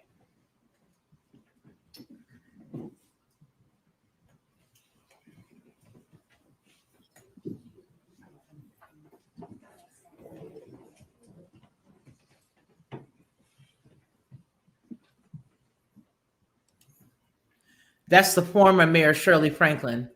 That's the existing mayor, and the former mayor, Shirley Franklin.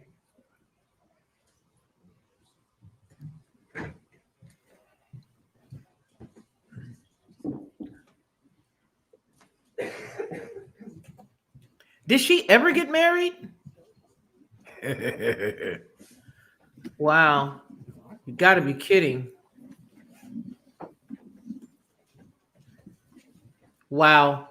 Let's give him the full screen. This I got to see. I'm still here, though. I do. Roy Eugene Barnes, Royeugene, Barnes, Barnes. Say, good. I see, Zeb. Can you tell the court a little bit about your background as it relates to your service in public service? I was first elected to the state senate in 1974 from Cobb County, and I served 16 years there. And then in 1990, I ran for governor and was defeated.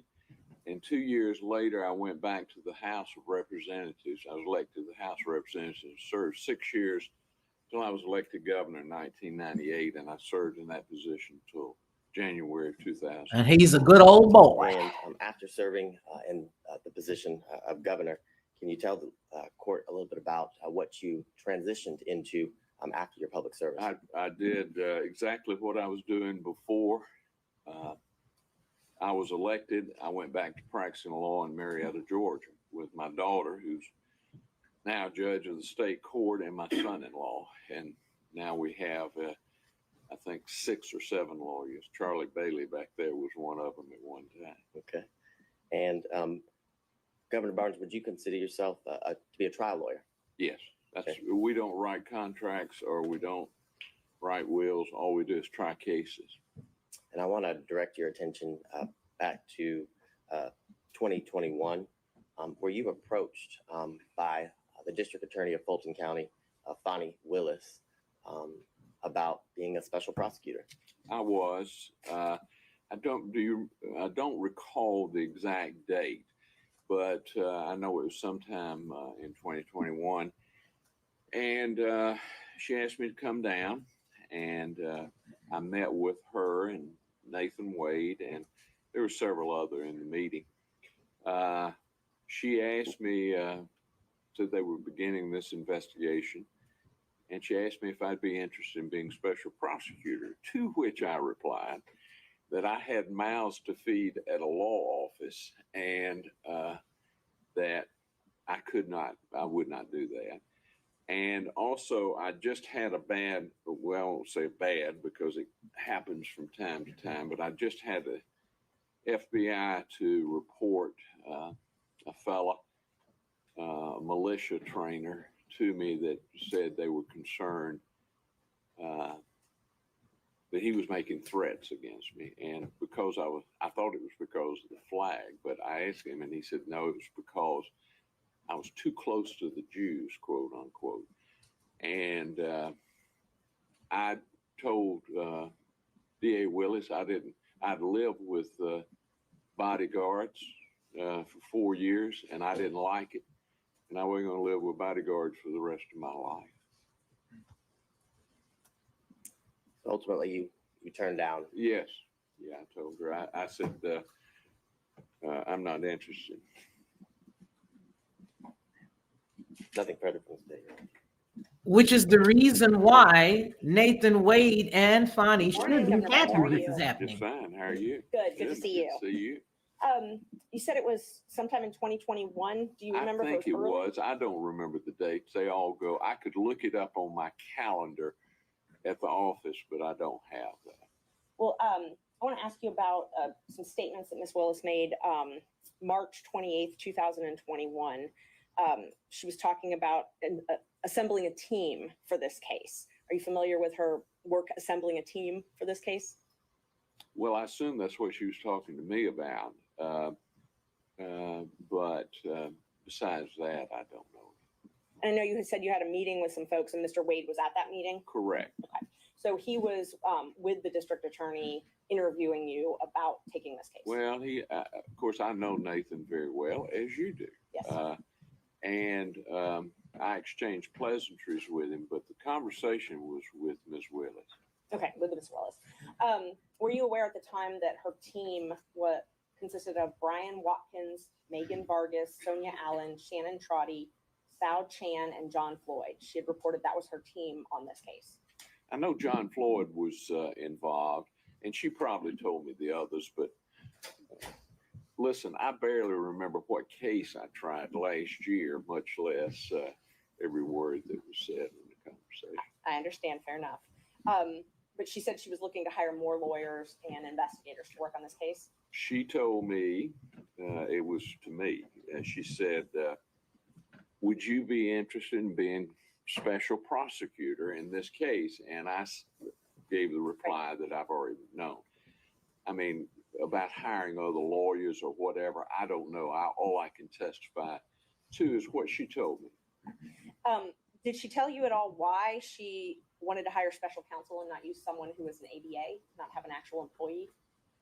No, she did not. I mean, we did not discuss that, and but I would assume it was because in a case as big as this that you'd have to have a decision help. I know John Floyd has been in some cases over the years out in Cobb County, for example, and others. Would you agree that an employee of her office, someone who was paid a state salary or a county salary as an ADA, could handle a case like this? I couldn't tell you that unless I knew the person, knew their experience, and really had been with them in a courtroom. All right. Has an opinion on that. Thank you. Yes, ma'am. Say no.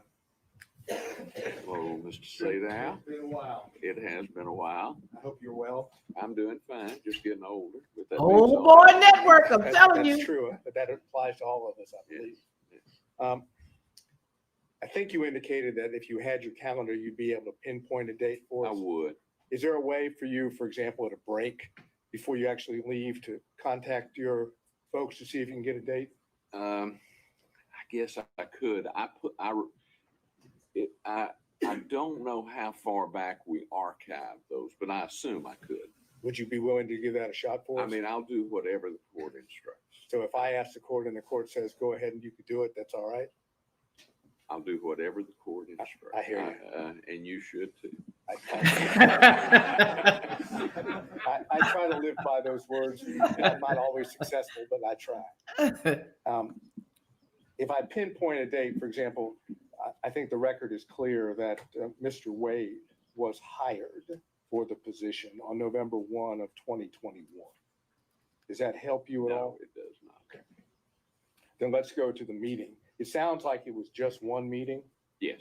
And could you tell us where that meeting took place, if you It was remember? in the conference room adjacent to the district attorney's office. So was it in this, or the adjoining building? It was in the Lewis Slate building. And District Attorney Willis was there, obviously, right? Yes. And Mr. Wade was there? The best I recall. Well, he and I could said be Wade in the mistaken very about beginning. that. It's like anything that far away, but that's my recollection. Do you have a recollection of anyone else being present? Yeah, there were some other folks, but I don't remember. Do you remember, were you introduced to Mr. Wade by anything other than you already knew him? Was he given a title I or wouldn't have anything? known. So at least as you're there, if I heard you correctly, Ms. Willis did all the talking, Mr. Wade did not. I mean, we exchanged pleasantries, but as far as the basis of the conversation, the reason I was there, Ms. Willis did the talk. And would you be able to give us an estimate of how long this meeting lasted? Just rough. Probably an hour. And during the meeting, you made it clear, but it was the thanks for the offer, but no thank you. Oh, yes, I did. As I said, I started off as a prosecutor, and for about 10 or 15 years, I did nothing but criminal. And then, but I've tried to move away from it and do primarily civil now. Mr. Gillen and I have done some white collar cases over in federal court. I've got one over there right but it's generally business related, you know, where I have a client that's got a kid or him getting indicted. And the case I have over there now is an alleged fraud case. Fair to say that based on your career and the work that you've done, you've handled high-profile cases, correct? I have. I've handled some pretty good cases. I sued Syria one time for beheading a client of mine, recovered $82 million. I guess that's the best high profile, but that was in D.C. I tried that up in D.C. And what would be considered complex cases, you've handled those as well, correct? Yes, I mean we regularly do mass torts, class actions, business torts, breach of contract, and most of those are high complex or complex, requiring many experts. We also do malpractice. I did malpractice defense for about 25 years, but since I've returned from the governor's office, I try not to represent an insurance company anymore. And I just tried a malpractice case before Judge Edlin in November. And those are complex cases because of the type of, medical knowledge and that you have to have, and also because of the many experts that you have. Thank you. Did Ms. Willis, and this is the last question, did Ms. Willis tell you why she had sought you, why you had been her choice? No, I hadn't, but I get consulted fairly often on major cases. Would you believe, based on circumstances in which you were given the offer, that it had to do with the fact that you had handled complex and high-profile cases in the past? It could have been. I know her very well. I tried a case against her. She worked for the JQC, and I represented Judge Robert Crawford, Mac Crawford, and she prosecuted him, and I defended him. She beat me at the trial. I turned it around at the Supreme Court. So you had some experience. Oh, I had plenty of experience with it. She's a very qualified young. Well, everybody's young to me, but she's a very qualified young.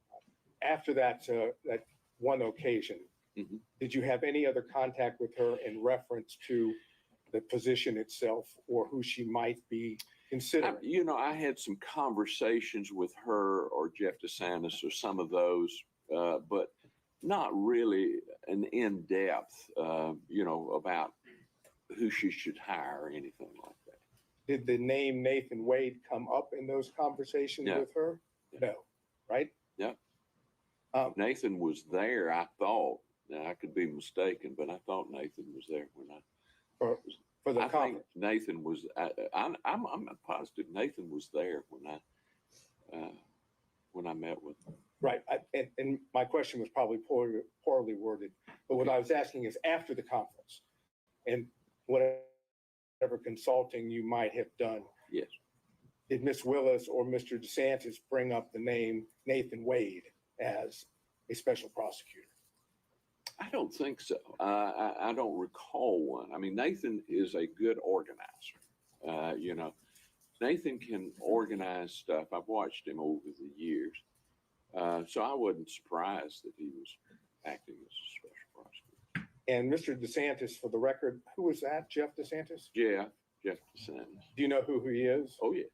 Could you tell us who he is for the record? Jeff works in the DA's office. I knew him when he worked for Thurber Baker. Do you know what his role in the DA's office is? I have no earthly idea. Is he in media? Does that sound familiar? He has done media in the past. Jeff has generally been, I like Jeff, and I'm very close to him, but he's generally been on the other side of my campaigns. All right, so we're talking the best of your recollection, conference, we don't have the date, I'm asking if you could possibly get it, but the conference you have, Mr. Wade could have been there. Yes, I'm almost sure he was there. And Ms. Willis, obviously, and Mr. DeSantis was there. I think Mr. DeSantis was too. And as far as whether there was anyone else there, you don't have a present recollection? No. Okay, thank you. Next time I'll take a picture, so I'll have an exact. Next time, hopefully, you won't have to be here. Well, hopefully not. Thank you, sir. All right, Mr. Stockton. No questions, Judge. Thank you. Mr. Durham. No questions, Your Honor. Mr. McDougall. No questions for the governor, Your Honor. Mr. Rice. No questions. Mr. Gillen. I've been waiting for this. I couldn't give up the chance getting up here, Governor. Good to see you again. Good to see you, Craig. We've done some work in the past together, haven't we? I consider you to be one of my best friends and a crackerjack lawyer. Well, I will say to you on the record that I can understand why they came to see you because you're the finest lawyer that I've ever worked with. Thank you. I need to put you in the next day. Yeah, there you go. We'll get that. But I got one or two more questions. Okay. You and I working together when it's appropriate. We've had no qualms about filing motions to disqualify the DA, have we? No. Matter of fact, you and I successfully disqualified the DA out in Cobb County in the Brown case, didn't we? We did. So whatever needs to be done should be done. Represent your client. You got that. Thank you so much. Mr. Coturo, are you still with us by Zoom? I am, Your Honor. All right. Any questions? No, sir. All right. And Mr. Cromwell for Ms. Latham? No questions, Your Honor. All right. Any redirect, Mr. Abadi? Can this witness be excused? And you see, this is my point when I say that when you take a side of something, The question is, you want the exact date that the meeting occurred? these individuals And leave and I'm go wondering have if we can- drinks together. If Okay, it's- they if it's go real out and they material, light the their exact date cigars rather and than they just drink its their proximity to them doing bourbon their first hiring. together. Is that fair? If he knows whether it was far earlier in the year versus maybe closer, would that obviate the need for the exact date?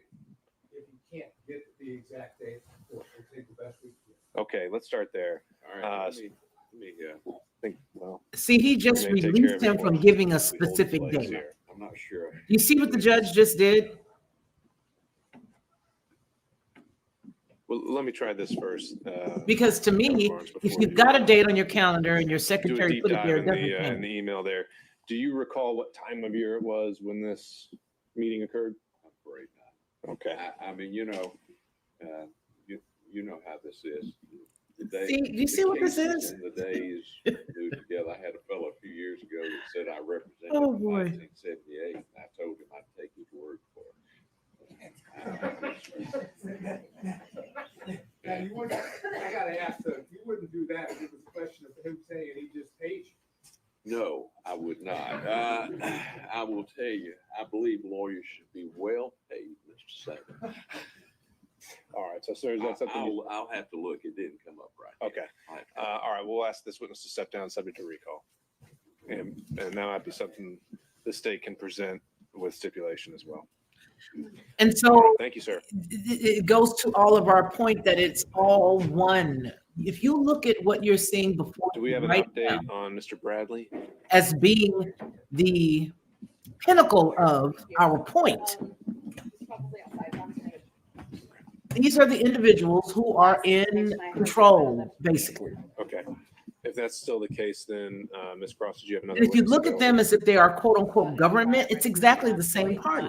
See, they all went to the same schools. They all know each other. Okay. And is he heading this way? All right.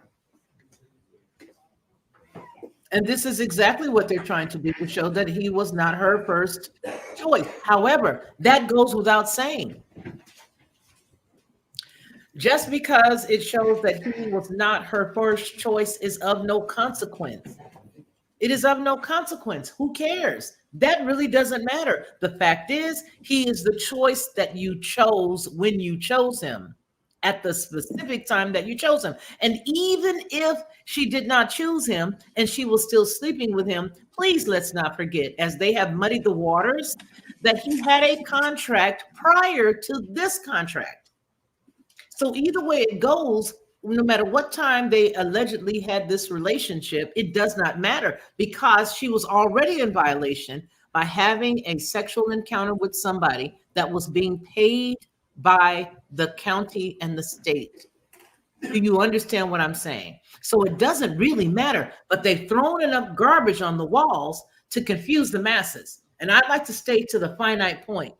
And the finite point is that even if you had chosen another person, this man prior to this was under another contract. And under your own regulations, you were not supposed to be engaged in a sexual relationship with someone who was receiving funds. Now, here is the caveat to that. Okay, maybe you could have slept with him, but when you received gifts, trips, birthday items, once you started doing that, it becomes a problem. It becomes a problem because now you're sending in your spreadsheets that say, this is what this person is doing. This is what this person is doing. No, I don't have a relationship with this person. No, this person is not getting anything from me. So do you see, the whole entire thing is muddy.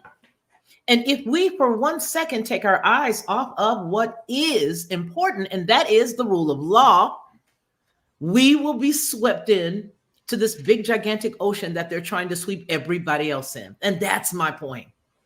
My point is that no matter how you slice it, the impropriety was done, and it was it's just unconscionable to me that anybody in her position would not think about the ramifications of their actions. Because here's the deal. If I take all this time and I put a case together, I don't want anything to mar it. I don't want anything to be, I don't want us to be able to have the very appearance of evil should be avoided, is my point. The very appearance of evil should be avoided. And that's where I believe she's wrong. That's where I believe she was negligent. I believe that she was very careless. Ms. Merchant. Huh? Yeah. I was outside looking for them. Yeah, absolutely. Absolutely. So, yes, she he has knew. asked Absolutely, whether, she knew. defendants, So would accept we're not going to the get caught up in the testimony by Zoom. woods, you guys. We're not going to get swept under the water. We're not going to be swept. There will be no Katrinas here. Let's see what they're talking about. The state would have an objection to this witness not appearing in person. Understood. All right, Mr. Ward, I think we're going to need continual updates from you, and also some kind of expectation of what this afternoon is. So this guy is going to drag this out. He's afraid because he knows something. Indicated it would last at least 2 days. So right now, I think he's in violation of subpoena. Yes, he is. Go have the marshals, go have the sheriff pick him up and throw him in jail. Find him and bring him in.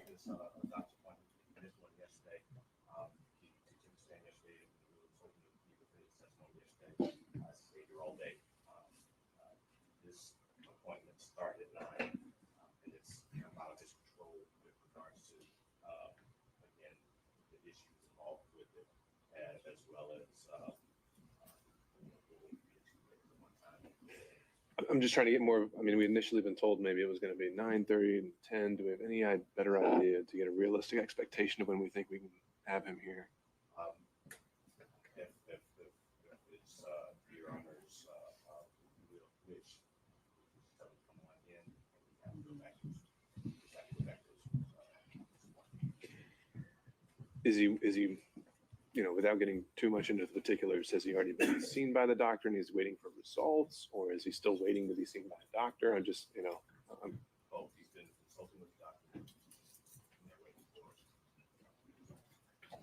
And after he gets those results, he was supposed to have another meeting. So they're waiting for Bradley. But potentially that meeting could occur later. After they're able to figure out He's in violation. You need to go send the marshals, send the sheriffs to get him. Get any kind of an update on how much time they think that those results are going to take. If it's more than an hour or two, I think we would want to start. What type of man would not reschedule something like that? This is a lie. Later. All right. Thank you, sir. At this point, I think we've got something else that can occupy our time, and I think we need to move forward with that. All right. But see, when you put in things that can occupy your time to fill the space, it prevents you from doing it in a succinct manner. Right. So now you're not able to put up the person who can refute the last guy. Mr. Vante will, Mr. John Floyd. Mr. Floyd, if you could have a seat, sir.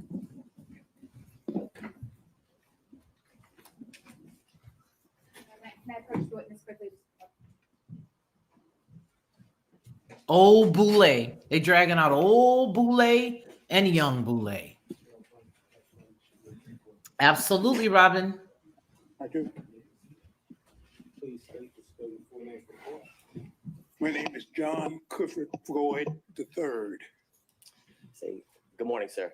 Good morning. Can you tell the court, are you currently retired? Yes, I am. And prior to being retired, can you tell the court a little bit about, did you work in the legal career? Were you a I lawyer? was an attorney. I practiced law. I've probably tried 1,000 cases. About 50% of my practice was criminal law. 25% of it was family law. And the rest was whatever walked through the front door could pay for it. Okay. And Could we wait 1 second? Governor's come back. He might have. I do. My calendar shows it was October 26th, 2021. All right. And would defense counsel accept it as a stipulation, or is there any follow-up questioning needed on that? Mr. Barnes is still considered under oath on this point. All right. I'm just going to look for a show of hands or for someone to speak now on Zoom, and hearing none. Thank you, sir. You're excused. So it was October 21st or 26th, 2021. I believe October sir, 26th. Can you tell the court, are you from Atlanta? No, I grew up in South Central Los Angeles. I spent most of my legal career, I would say, in Washington, D.C. was kind of a circle, but I've tried cases. Ain't nothing he could say all that's over the I'm going to country, believe. And I tried the longest, I was the first lawyer to try an international criminal court. I was with the International Criminal Tribunal for Rwanda. I was in trial there for 4.5 years in Arusha, Tanzania, and Hague in the Netherlands. Okay. When you weren't there, sounds like the kind of center of gravity was Washington, D.C. So they're asking who he is so that they can give validity to who he is. Virginia, Maryland, Florida, California. All over. Yes. And do you, sir, can you tell the court, do you have any children? I have one daughter, Fani Willis. Okay. And I want to direct your Former attention, Black Panther, this man. back to 2019, okay? Yes. Back in 2019, can you tell the court, did you move here to Atlanta? I was living in Johannesburg, Yes or no? South Africa. And unfortunately, for some reasons, I could not get an extended visa. When I retired from the practice of law in 2018, I moved to South Africa. And I had to leave South Africa, and I did then come to Atlanta. Okay, and do you, sir, remember about the time period in 2019 when you moved in with your daughter here in Atlanta? It would have been the spring or summer of 2019. And after you moved here, did you get a driver's license to kind of confirm your residency in Atlanta? Well, my driver's license for the District of Columbia was going to expire on my birthday, which is in October. And yes, I did get a license here in the state of Georgia. Your Honor, may I approach the witness? Okay. This is the father of Fani Willis. He is a former Black Panther as well as a very established attorney. Would you, if you don't mind, my eyes are very bad, which is one of the reasons I retired. And so I need a magnifying glass, so I'll be constantly, thank you.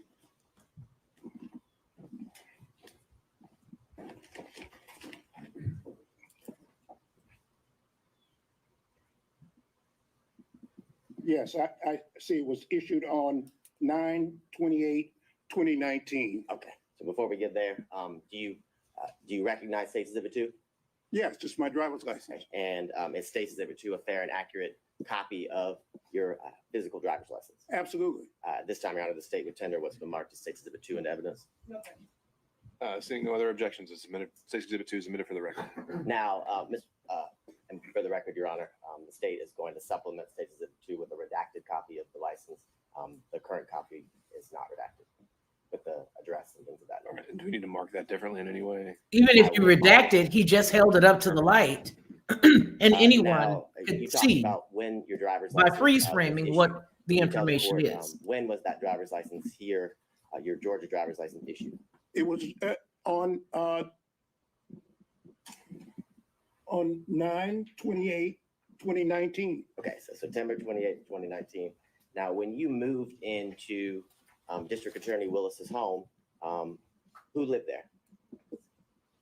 Well, my daughter lived there. I lived there, and from time to time, my grandchildren would come. Okay, and did your grandchildren, were they at school coming and going? Exactly. I think they were in school in various jurisdictions.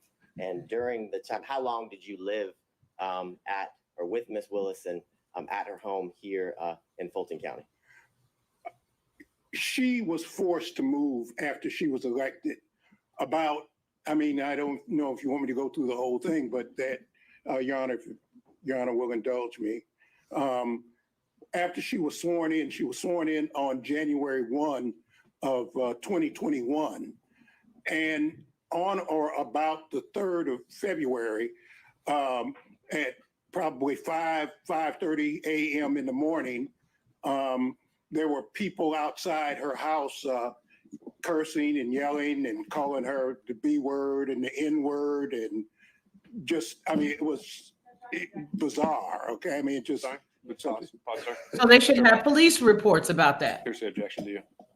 I would say it's effect on listener. He was present while Merchant should have police reports already pulled. And he's saying he was personally present to hear these things? Yes. Okay, overruled. Okay, and fortunately, the neighbors called the police and disbanded the group, and it was just, it was just.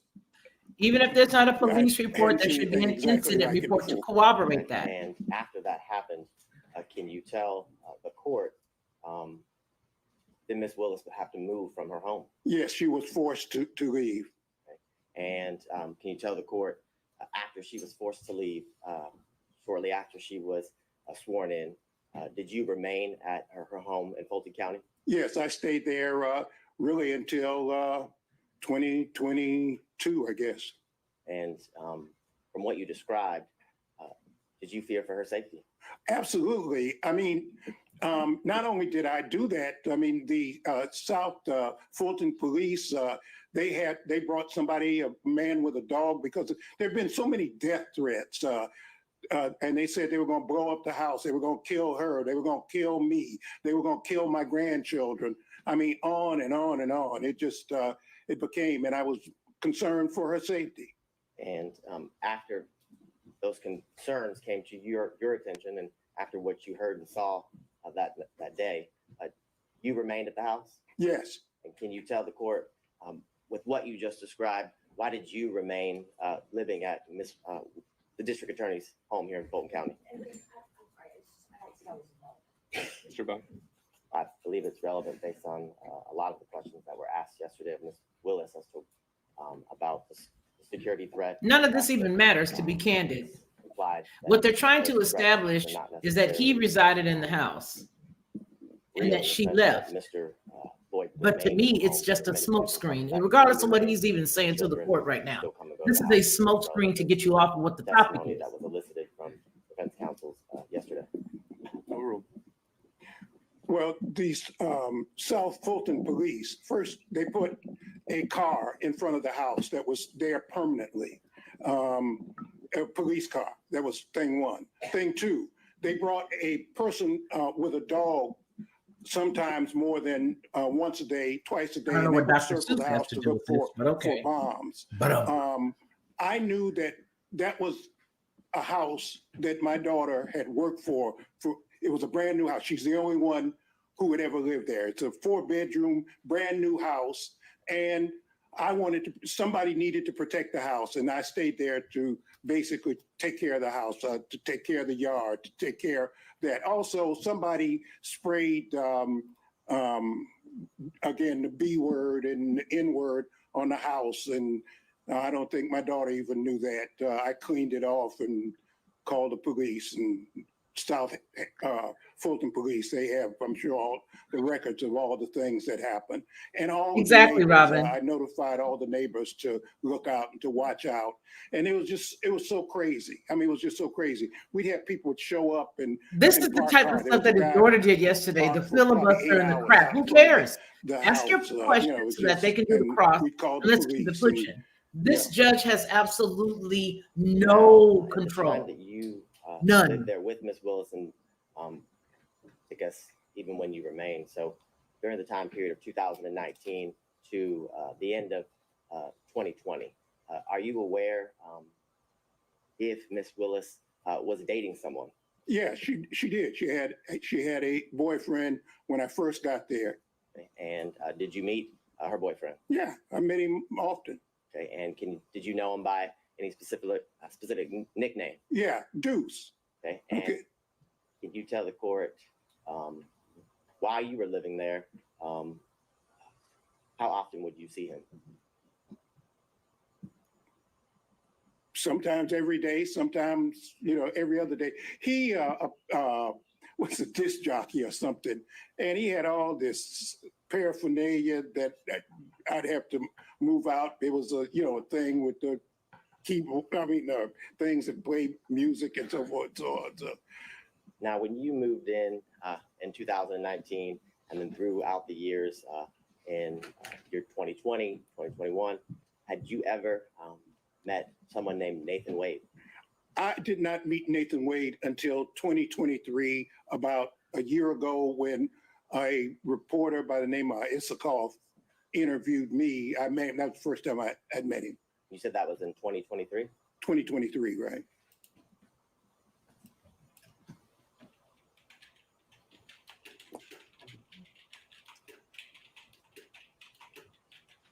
And I know you said you hadn't met him until 2023, but when you were living at Ms. Willis's house in Fulton County, did you ever meet Mr. Wade in the year 2019? Absolutely not.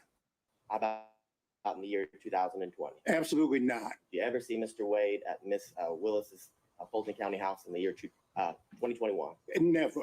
And is it your testimony that the only time or the first time that you met Mr. Wade was in 2023? Let me say something. Mr. Wade said that he remembers seeing me, and I do remember some banter. I'm a member of Kappa Alpha Psi fraternity, and there's kind of this thing that goes on between fraternities. And Mr. Wade is a member of Alpha Phi Alpha. And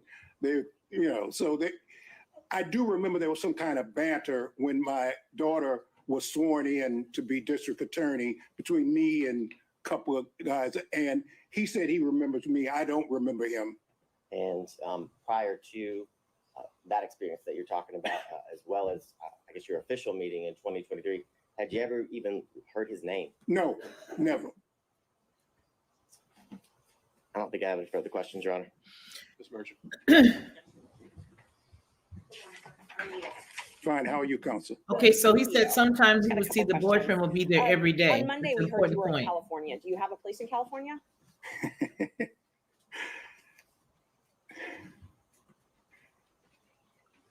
People always ask me about where Yes do I or live. no? I guess I live right here, sitting in this seat right now. But yes, the answer is I have a place in Los Angeles. Okay, you do.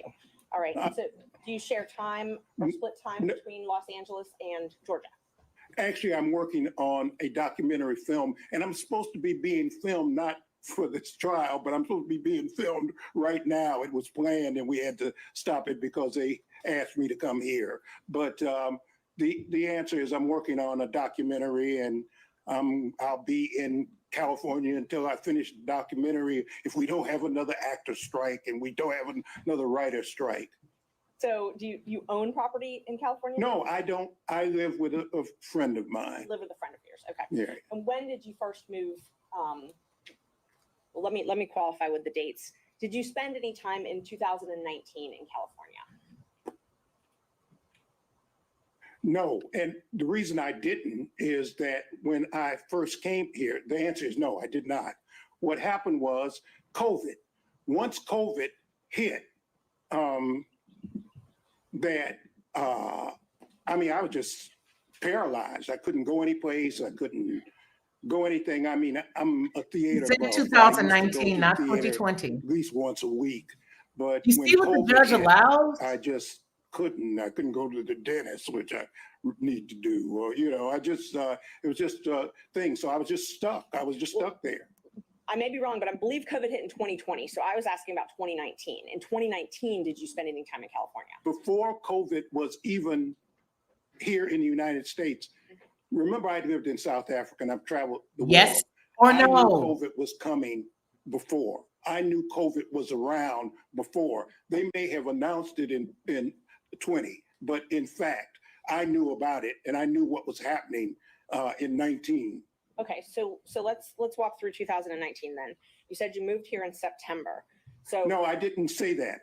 I moved here probably prior to September. In September is when I got the driver's license. I probably moved in the springtime. I'm sorry, you did. You said spring, summer. I see that in my notes.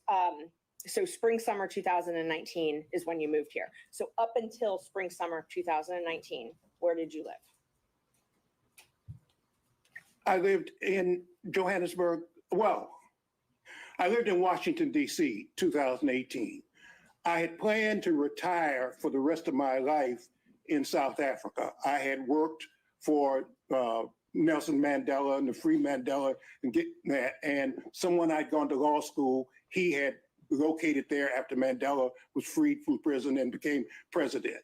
I was going to live there for the rest of my life, but unfortunately, because of political reasons, I could not stay in South Africa. And I was forced, in a sense, to come back to the United States. Okay. So let's just focus in on the period from, let's just start with October 2019. Okay, we'll call that the relevant period. October 2019 until the end of 2019. Were you in Georgia every single day of that year? Absolutely. So now let's move to 2020. Okay. And every single day, before I move on, every single day in 2019, you slept at your daughter's house, correct? That's correct. Okay. So let's start in 2020. All right. So 2020, the entire year, did you travel anywhere? No. You didn't travel at all that year? No. So, and I didn't go to the movies, which upset me also. So that entire year, 2020, you remained here in Georgia? Right. Okay. In 2021, did you do any traveling? No. So when did you move back, or when did you start this documentary film in Los Angeles? What I had been doing to occupy time was I was writing my own memoir. As I delved into my family background, I discovered something, and that's what got me to working on the documentary. So I want you to understand what was going on in my No, she life. just caught you in a lie. We need you to understand. I have a movie script called Bad Blood. I have a movie script we're trying to sell. So I tried to sell that, and I just happened to mention something that happened during the civil rights movement. SNCC, it's called the SNCC 5.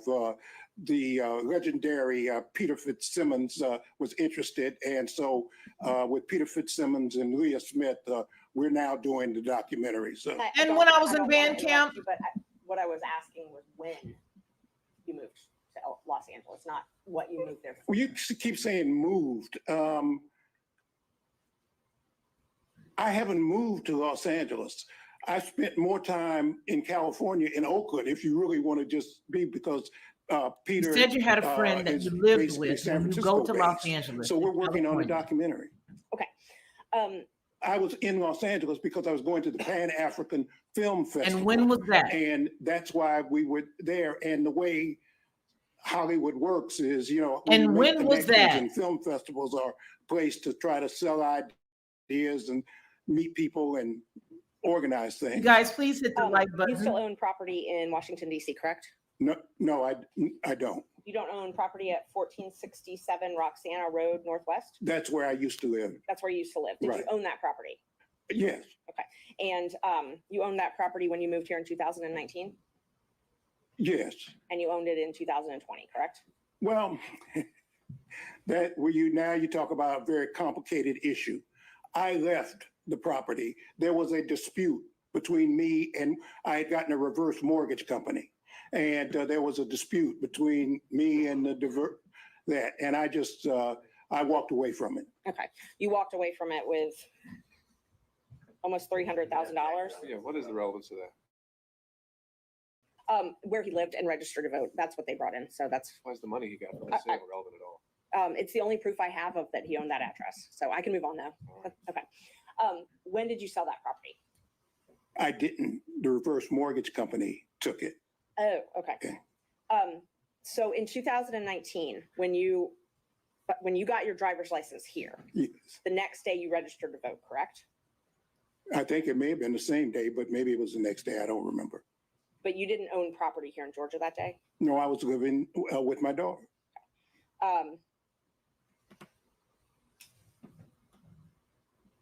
See, when Merchant goes met down Mr. those rabbit Wade holes, that you remember you met in 2020, throws herself right? off. That was the first time you Correct. remember? Okay. And I wasn't really clear. You said something about meeting him. Was it with Mr. Isikoff or did Mr. Isikoff tell you? No, I was being interviewed by Mr. Isikoff. Okay. And he walked in and I met him. That was the first time. He walked into the office and Where were you being interviewed? at the district attorney's office. And Mr. Wade walked into that interview? Yes. And so Ms. Willis had not told you about Mr. Wade prior to that. Absolutely not. So she well, she didn't tell couldn't you because he anything was a about their married relationship man. before you met him that day. No. But Mr. Wade remembers meeting you in 2020. He said that at my daughter's swearing in. I do remember that we having some banner about fraternities, but other than that. Oh, at your daughter's swearing in. Okay. Right. Okay, while Merchant scrambles through this, all I have to let me just say this.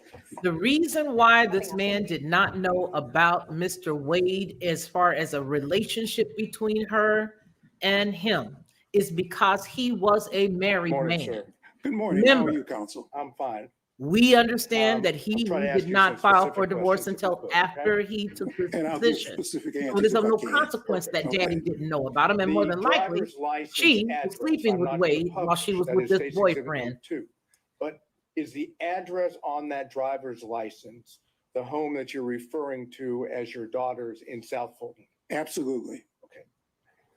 Merchant jacked us up. It was Merchant unclear jacked to us me, up. maybe no one else, but it's unclear to me. When did you stop living at what I would call your daughter's home in South Fulton? Things got so bad and threats got so many, even against me, that Can the house anybody became just answer a daggone basically question? uninhabitable. I got tired of sleeping in one room one day and no one that. I would say December of 2022. This is a something damn like that. circus. This December whole thing's a 2022. circus. Right. That's It's a about carnival. Right. Yeah. Now, let me change and go back for another date. You had indicated, and I didn't hear it. When was your daughter, Miss Willis, when was she sworn in as district attorney? On January 1, 2021. Okay. And did you indicate that there was an incident, and I know you've described it, was that incident on February the 3rd, 2021? That's my best recollection. Okay. So my question then is, after February 3rd of 2021, how much longer did Miss Willis stay at the house before she moved somewhere else? Very short period of time, and I cannot be precise, but I would bet all the money I ever made, it wasn't more than a month and a half, if that long. Okay, so we're talking about, best of your recollection, end of February into the beginning of March, give or take, of 2021, when Miss Willis would have moved to a different location. Exactly. Okay. And did Miss Willis return to the house, that is, the house that you were in, at any point in time that you can remember? From time to time, she and her security might show up for her to pick something up or take something or something, but she always would come with her security. Okay, my question was poorly worded, I apologize. Did she come back permanently to her house? Oh, absolutely not. Okay, Absolutely Who not. cares? As far as you're aware, that once Miss Willis left the house, her house, South Fulton House, so the record's clear, in At this either late point, the February judge or needs into to ask the March point of of relevance for 2021, this. best of your recollection, cares? she's not returned to that home to live. No, it became uninhabitable. I mean, it just, Exactly, Rich. That's okay. I would have to walk around that house looking out of every window. Boy, bye. I made a habit of having to walk around the whole house. I got lights so that if somebody would come at night in the back, so that those kinds of reflecting lights, I had those put up. I'm so tired of this. I don't this is understand. just a bunch of All I was trash. interested in is whether she had ever returned. No, the answer is Good deal. no. Move on. Now, when Miss Willis, when your daughter left the home, time period, end of February, beginning of March, give or take, 2021, do you know where she moved to? No, and I didn't want to know. I intentionally did not want to know because I was not, if somebody stuck a gun to my head and I could tell them, I wasn't going to tell them anyway. Boy, my God. I didn't want You to know. are a film So, writer. Would it be fair to say that if you didn't Let me want to get know, off you the never screen. visited her at the place that she moved to? Oh, I never did. Never did. Never did. Okay. Do you know how long she stayed at the first place that she went to after she left her house before she moved to a second place? What I know, and this is hearsay, Counsel, is that my daughter has had to move something like 4 times. But do you know any potential? No, I don't know any place. I was taken one time for Christmas Day. I've only seen my daughter, and this is very hard for me to say, but oh God, during the period my daughter left, I've only seen my daughter 13 times because I can't, and we've never seen each other more than maybe 3 hours because of the nightmare threats against her and me. And I understand that, and from the perspective of being a father myself, I understand what that means. So I'm going to move away from that. I was just trying to get an idea of date-wise, okay?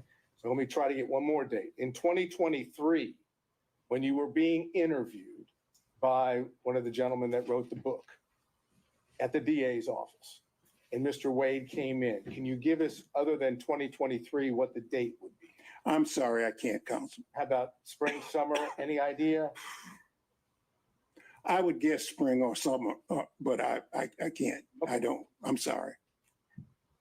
And you've already indicated, at least to your recollection, that was the first time that you'd met Mr. Wade. Oh, absolutely. Okay, I'm not arguing with you about that. I want to go to Miss Willis's boyfriend that you referenced. Okay, you met Miss Willis's boyfriend, as you've characterized it, when you came here in 2019. Correct. And you met him on one occasion, several occasions? Oh, no, I saw him often. Oh, so you mean there was no secret that she was dating this man? Not from me. Not from you. And he was a disc jockey of some kind. I think he had a government job during the day. I don't know what it was, but apparently he would do weddings and so forth and so on. He was a disc jockey, play music. So he had all his stuff was always in the way, and I was always having to try to push it aside. And anyway. But Ms. Willis, your daughter didn't keep him from you, correct? So wait a minute. No, I mean, the stuff was there was always no doubt there. he- Or did he live there as well? We lived in Merchant. My daughter and I Shut lived in the up. same house. I mean, he came and went. Right. Now, when did you learn that your daughter had a romantic, personal relationship with Mr. Wade? Well, about 7 weeks ago, when as a matter of fact, I just found out when other folks found out. Of course, because he And was your daughter, married. as I understand it, never told you one time in the year of 2022 that she was dating Mr. Wade, correct? That's correct. And until recently, you didn't know from anyone, including your daughter, that she dated Mr. Wade, correct? That's correct. That is, whatever the relationship is between father and daughter, she kept that a secret from you, correct? Correct. That's all I need to know. Mr. Stockton. And that is my point. She kept it a secret because it was somebody else's husband.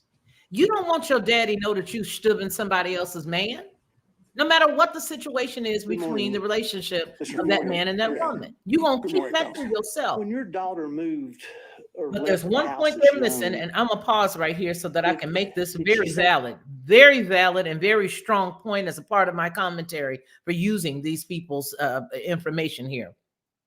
The point that I want to make is she said she always had a man. I have a man. I always got a man. I had a man then, blah, blah, blah. Okay, great. We got that. But there's a piece here that if Sadal doesn't pick up on, I already know Merchant isn't because they keep her so rattled, right? He just said that he had to move her stuff around all the time. And yesterday, did or did not Fani Willis make an inference to her not needing a man and not having no man living with her? Did she or did she not make an inference or a reference to that? She did. So the point is, there's a lie right there. The reason why your daddy didn't know about Wade, I don't care, because that was a married man and you did not want to hear your father get in your mess because you knew you shouldn't have been messing with somebody else's husband if they did not have a divorce decree with the judge's seal and the stamp date on it showing that this relationship is no longer valid.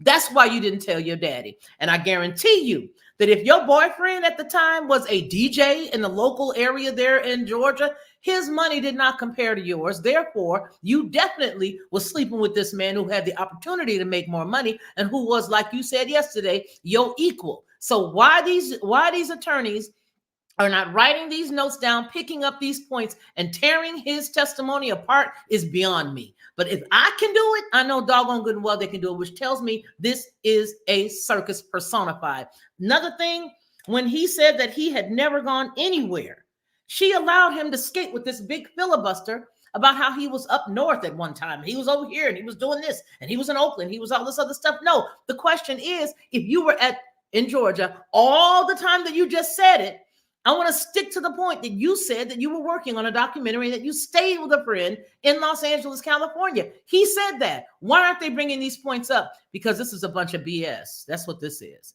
That's what this is. Let me get back over here. Say anything to you about having a large savings of cash? Oh, no, no. See, maybe, excuse me, and Your Honor, I'm not trying to be racist, okay? But it's a black thing, okay? A Black Panther not being racist. Okay, I was trained. And most black folks, they hide cash or they keep cash. And I trained, you always keep some cash because I've been places, and just because of the color of my skin, for example, I took a fellowship at Harvard when my daughter was just, if I might, Your Honor, when I was just, she was just, maybe 3 years old. And I remember going to a restaurant in Cambridge, Massachusetts. And I had a American Express credit card and maybe a Visa or whatever. And I had a lot of what they call traveler's checks. I don't even know if they still have traveler's checks, but traveler's checks. And there was a sign said, with the credit card. For whatever reasons, the man would not take my American Express credit card. So I pulled out my Visa card and he wouldn't take my Visa card.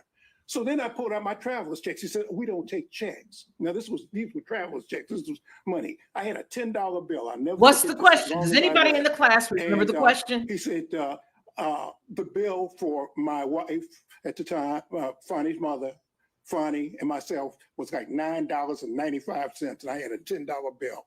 That was all that. I always remember that. But even before that, I've always kept cash, and I've told my daughter, you keep 6 months worth of cash always. For example, I had 3 safes in my house. I put some of my clients' stuff there too, things I didn't want other lawyers to be, because you're always in a firm, and I knew that there were special conditions. So some of my clients' things I would bring home, put them in the safe, but I've always kept safes. And as a matter of fact, I gave my daughter her first cash box and told her always keep some cash. So is that a yes? Yeah. Oh, absolutely. Ask the question and then say, is that a yes? Mr. Durham. No questions. Mr. McDougald. Thank you. Mr. Rice. No questions, Your Honor. Mr. Gillen.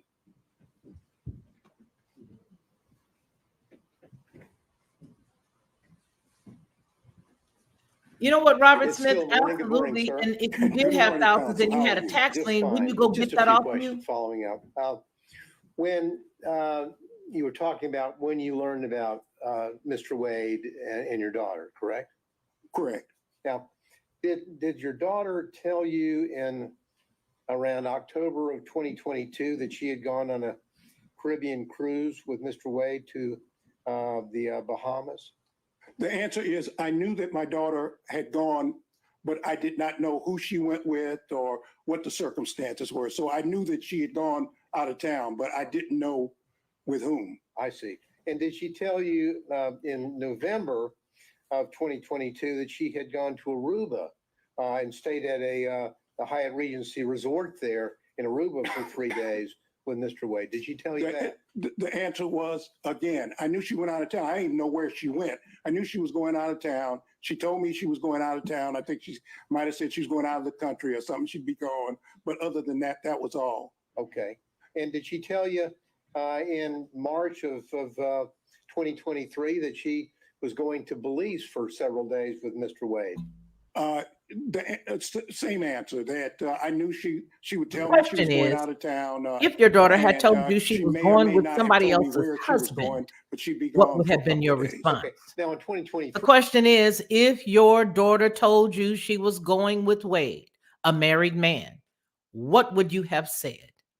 How do you feel about your daughter seeing another man? Now, the reason why I'm saying this, even though I know that it has no bearing on the case, is because they are putting in a lot of stuff that's muddying the water that will allow this goofball judge to just push the whole thing to the side and say there's no there there. But the question that should be asked is, why didn't your daughter tell you that that's who she was saying? What type of relationship do you have with her as far as that's concerned? And the reason why I'm saying to throw that in there is because they're throwing in a lot of stuff that doesn't matter. And some would say my statement does not matter. When in actuality, if you're going to throw mud, I'm going to throw mud.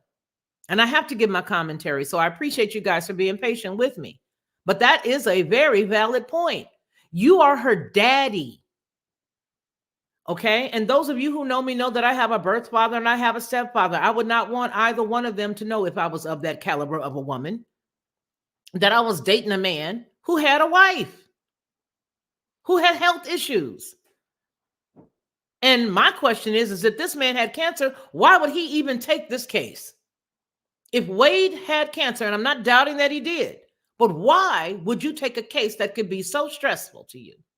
Let's go. Let's finish listening. You were in many days you would be out in California, correct? Some days I'd be in California, correct. Okay. Well, did she tell you in May of 2023 that she was traveling to Napa Valley with Mr. Wade, so maybe y'all could see each other when she visited California with Mr. Wade? The answer is no. And so the first time that you ever met Mr. Wade or learned about Mr. Wade, to your recollection, was in 2023? That's correct. That's all I have, Your Honor. Thank you. Mr. Kachuroff on Zoom. Judge needs to recuse himself because he ain't got no strength. Good morning, sir. I know I can't see you. I can't see you either, but we can take a moment. Good morning, counsel. We take a moment. Let's just pause, see if we can change the screens to show Mr. Kachuroff. Lou makes a great point. If my daughter was leaving the country, I'm on a phone. I sure would have asked. Can you turn your screen on now? And the point that right there solidifies everything, Lou. That right there makes every phrase or statement that he's made about her safety nullified. It nullifies his very comments about her safety. Why would it be that you would be okay with her going out of the country not knowing who she was with, but you were totally okay with her leaving the house? You were worried. We got her out of the house. There we go. Now you don't want to know who she's with?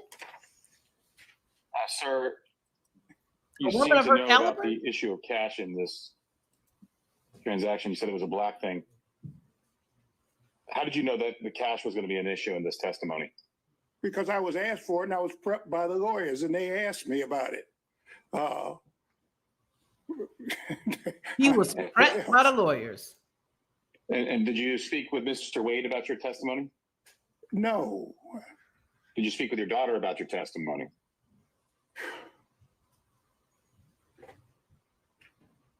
She may have been present when the lawyers were. I really don't remember. If Mr. Wade and your daughter were dating, you wouldn't have known that unless your daughter told you.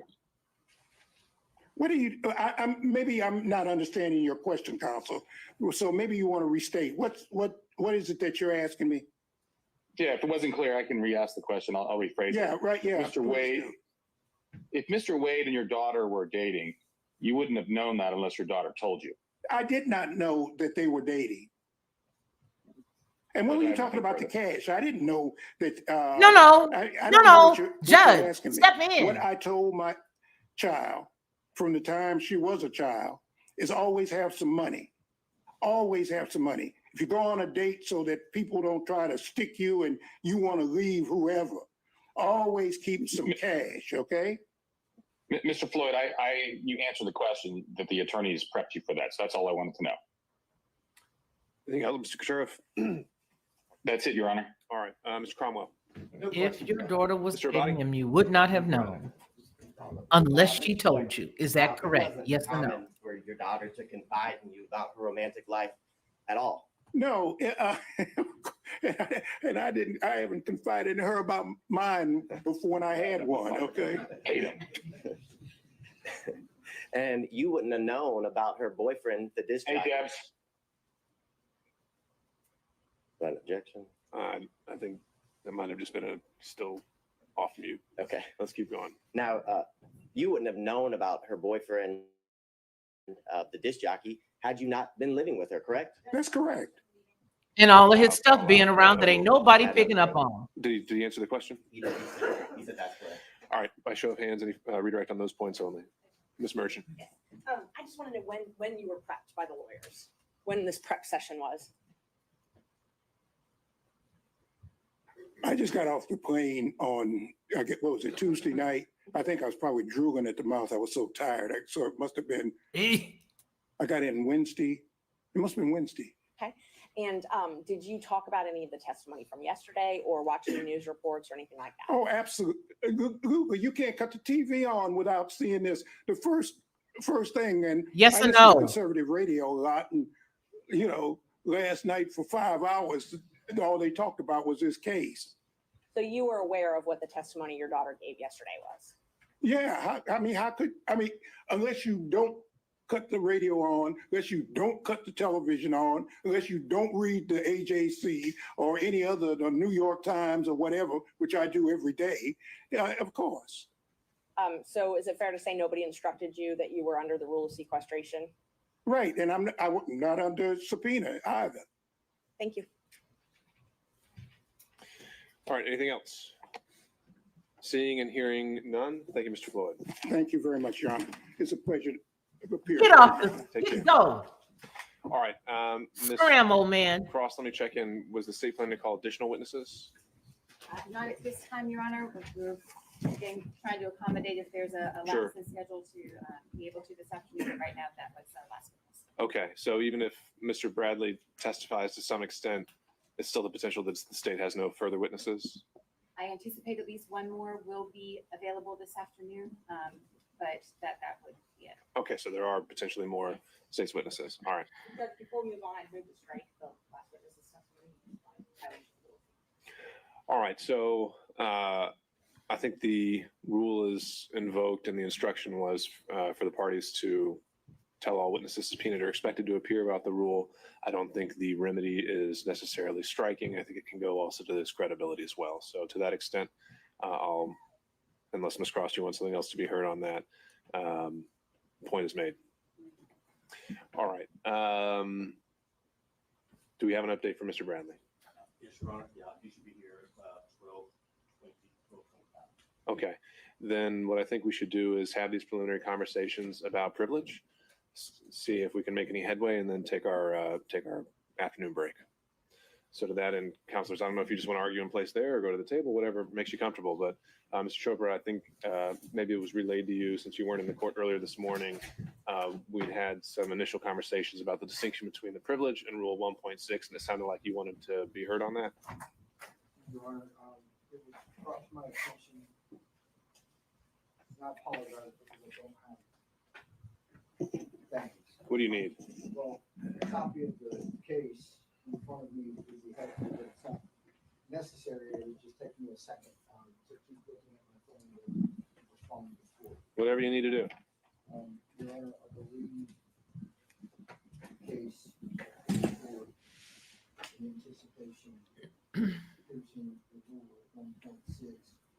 is owning Corning fiberglass versus American Centennial. Is that correct? It's difficult here in council. Could you? There's a microphone there, the jury box. You can try to Hear what he's saying. Thank you. either try to lift that microphone up and speak in the jury box, or make your way over to the podium or table. Sorry.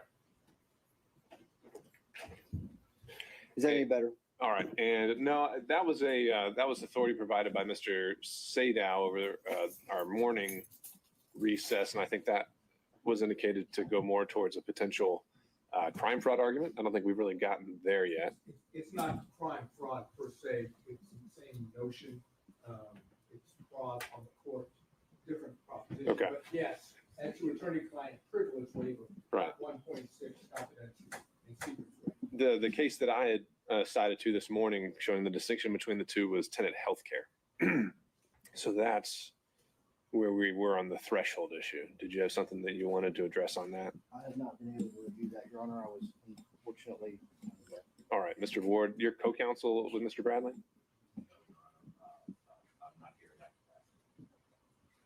Remind me why you are here. The whole thing is a hot rump mess. I don't even want to hear anything he has to say. Okay, so you are co-counsel on this. This morning when you were asking where he was, I had to make sure everybody knew. Thank you, Robert. I try. Oh, this is, Judge was saying it's 10. Right, and the citation for that is 273 Georgia 206. Judge, They would, I'll give you time to review they wouldn't that. be able to, In the they meantime, would not like me as an what attorney other at all. things that you want me to know, and perhaps at this point we just take our break now, unless you also want to talk about the questionings that were provided by Ms. Merchant, seeing if there's anything we can achieve. So that I can be clear, it is apparent that at this point, we're going to go into whether or not 1.6 provides privilege for Mr. Wade, even though he has specifically stated that he does not waive that privilege. Therefore, it would be incumbent upon the court to issue an order to demand that Mr. Bradley, over and above the privilege afforded in 1.6, is required to testify. Is that correct? That's right. That's what we covered this morning. And so I would ask the court, is the court then going to travel under the fraud exception? We haven't quite gotten there. We haven't decided whether attorney-client privilege applies. I think there are some other things that we would have to do to, I think we got held up yesterday on 1.6. As I understood it, I was waiting to hear from you whether we are now beyond that. And then if we're in the land of attorney-client privilege and only attorney-client privilege, so Rule 505. They're referring to I think Mr. Bradley, Sadow if has I'm some not arguments on mistaken. crime fraud. And I think there's also just the general arguments of, does it exist? Were certain statements in furtherance? Does Mr. Bradley have any knowledge independent of those? Certainly, Right. and in order to keep the court abreast, yes, we are still traveling under, there should be a privilege afforded to Mr. Wade under 1.6. And we are Hold aware of Bradley how they into will, contempt. Tell his attorney try to convince you're going to the hold court him that in should be contempt. overcome. So, If he don't show up, can reach I'm going to out. hold him in contempt because he is under a All right, that's subpoena to fine. show up. Anything, I guess, as he reads that, let's do this. Assuming we do get beyond 1.6, if you can work with me here, anything we want to add to that? I'm afraid I would have to hear what the arguments were that got us past 1.6. Okay. Judge, I'm not here to insinuate to the court that we would do something else. I don't Okay. know. But there was a line of questioning that Ms. Merchant decided to write out and share with the parties. Were there any initial thoughts, comments, reactions to that? Again, just trying to make sure we make the best use of Mr. Bradley's time once he arrives. Your Honor, I just want to say that that might just reiterate that my client is not waived the attorney-client privilege. The questions that we reviewed this morning, Mr. Bradley is not able to testify about anything relating to Wade's marriage or dating history after December 2018. How do you know that if he's not there to say that himself? Nor does any of the questions does Mr. Bradley cite to any external knowledge or sources. Anything he will say would be derived entirely from privileged communications with our client. So we just want to renew our objection. Okay, so certainly the assertion of the privilege is confirmed and for the record. And I think, again, this is where we got held up yesterday, is that I know you're asserting that certain answers to these questions would be covered by privilege. I think there's still some boxes we would need to check before we can confirm that. And we'd have to check those boxes with Mr. Bradley before we can get there. Okay, If there's nothing else, then let's break until 1 o'clock. All right. Thank you all. Well, okay, so what we've just seen is the circus personified, in my impression. The judge has absolutely no control, as we've all established. It's been established yesterday and it's been solidified today that this judge has absolutely no control over what's going on in this courtroom. He has allowed for the second day witness testimony to become more of a filibuster to stretch out the time. And so not only is it stretching out the time, it mars the actual topic of what it is they're dealing with. Now, we do see that Fani Willis did not show up again today. She did not show up today. Yesterday, however, she was quite eager to let her voice be heard and came in quite defiant. She came in with this attitude of, I'm going to show you. She also expressed both physically in her demeanor and her banter, how she felt about Ashley Merchant, which I believe threw Ashley off her game. Because in the beginning, she was a pit bull of sorts. But I believe that because she did not understand exactly where Fani put the end to her anger and her frustration, she didn't know it to what end she would go. She sort of pulled back and sort of cowered down. As well did the judge. He cowered in her presence yesterday. In the very beginning, I observed the judge being a little bit more in control of his courtroom, especially back before they ever got to this point of bringing both Wade and Willis on to the witness stand. He appeared to be a little bit more in control, a little more reserved, and a little more. I thought his thought processes were really well and on point. But I believe that once Fani Willis came to the courtroom, that threw the entire balance of the courtroom off. And because she behaved the way she did, now everyone is sort of reserved in the way that they would attack, but not the other side. Just Merchant's team seems to be a little more reserved. They're not picking up on questions. They're not picking up on things that have been dropped by those see, here's the thing. They're not picking up on things that are said when they are filibustering, because if you allow them to filibuster long enough, they're going to trip themselves up. So allow them to filibuster, but pick up on key points. Pick up on those key points. And then once you pick up on them, don't let them go. Pull the thread. They're the ones who put it out there. Pull the thread.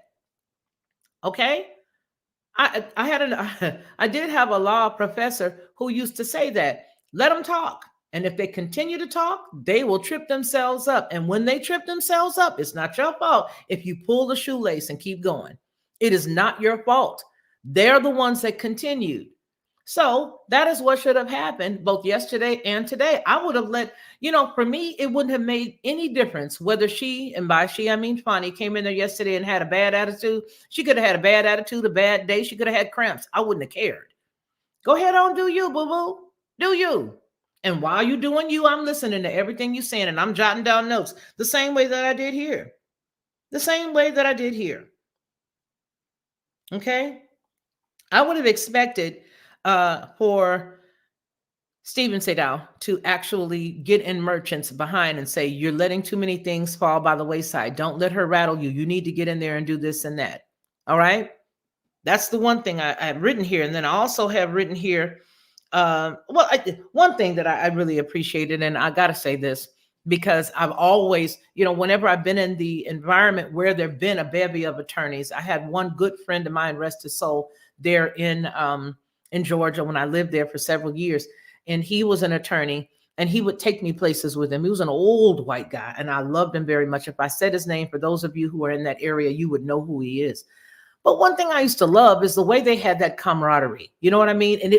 And I think I loved it because I marveled at how the fact that these people could tear each other up in court when they were on opposing sides, and yet they were still able to keep that balance. But what it showed me was what I said earlier on the day, that even though they have this issue where in the public's eye, they are opposed, right? That it solidifies the point that they are both two sides of the same coin. So I have some notes here, and that's the reason why we're covering this. All right.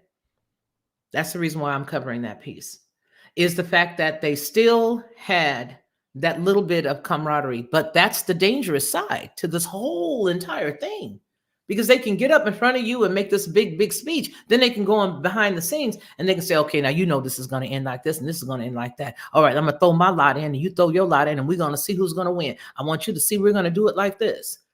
Well, give them 10 to 20. Nah, I'm not going to give them 10 to 20. Now, you know better than that. You can give them 5 years and we'll be okay. You can give them 5 years in probation. They get in there and they start, because of the relationship and the camaraderie, if you're following me, not necessarily saying that this is something that would end up like that, but because they've got the camaraderie, they're able to work out deals. These are the same people that are elected officials as it goes even higher. They are the senators. They are the governors. They are the then presidents. That's who these people are. And so what we're seeing right now, I believe, is remarkable. It's absolutely remarkable, because it is giving us a bird's eye view of exactly what goes on. This is the Senate. These are those guys.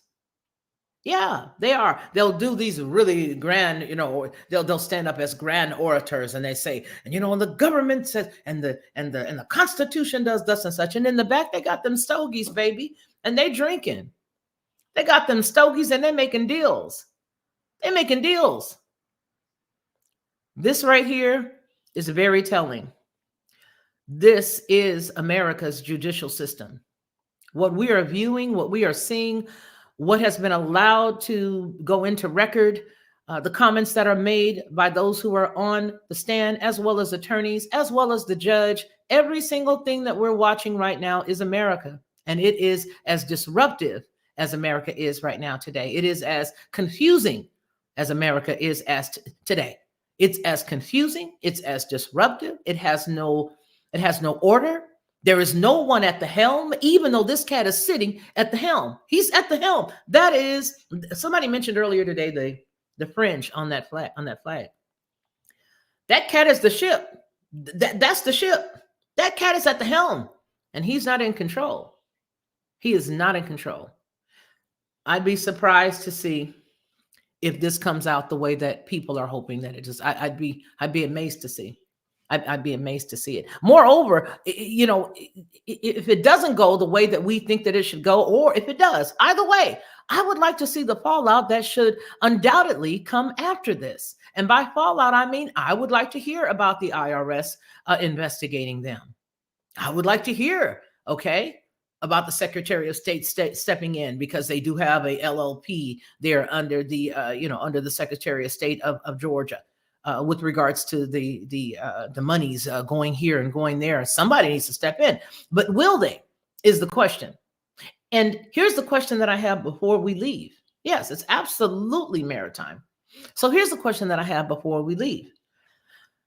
Do you see this going anywhere positive for former President Trump and the individuals that they have lined up to go down for this phone call?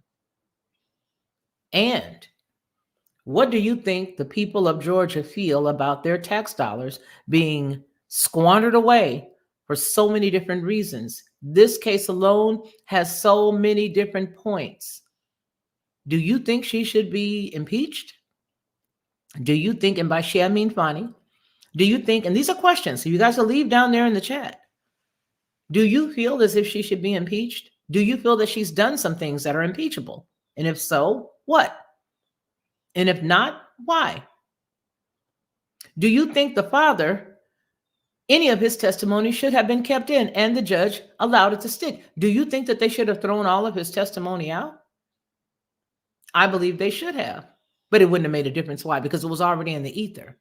So another point that I wanted to make about the father was this. If you say that it was all over the place, guess what? So is CSI. You can watch CSI repeats all day long. So when you did go to the television and you saw that they were all over the place, your daughter was all over the place and she was all over the AJC newspaper, you did not think that as an attorney well seasoned, you didn't think that it would be apropos for you to turn it off? And if not, why? These are questions. You can go back and cross. Wait a minute. So you're telling me that it was everywhere? Yeah, that's right. It was everywhere. It was all over the place. It was all over the place. How was I? How was I? I couldn't even turn the TV on before, but it was there. But in as much as it was everywhere, and you are supposed to be a former officer of the court, you should have known to turn it off. Listen, she doesn't walk in integrity because he never walked in integrity. Let that sink in. Daughter don't walk in integrity because daddy's already taught her how to get around the law. See, attorneys know the law and they know how to get around the law. I will never forget the phrase that Obama used, and he said to them, I think it was Congress, I don't need any of you. I have an ink pen and my BlackBerry.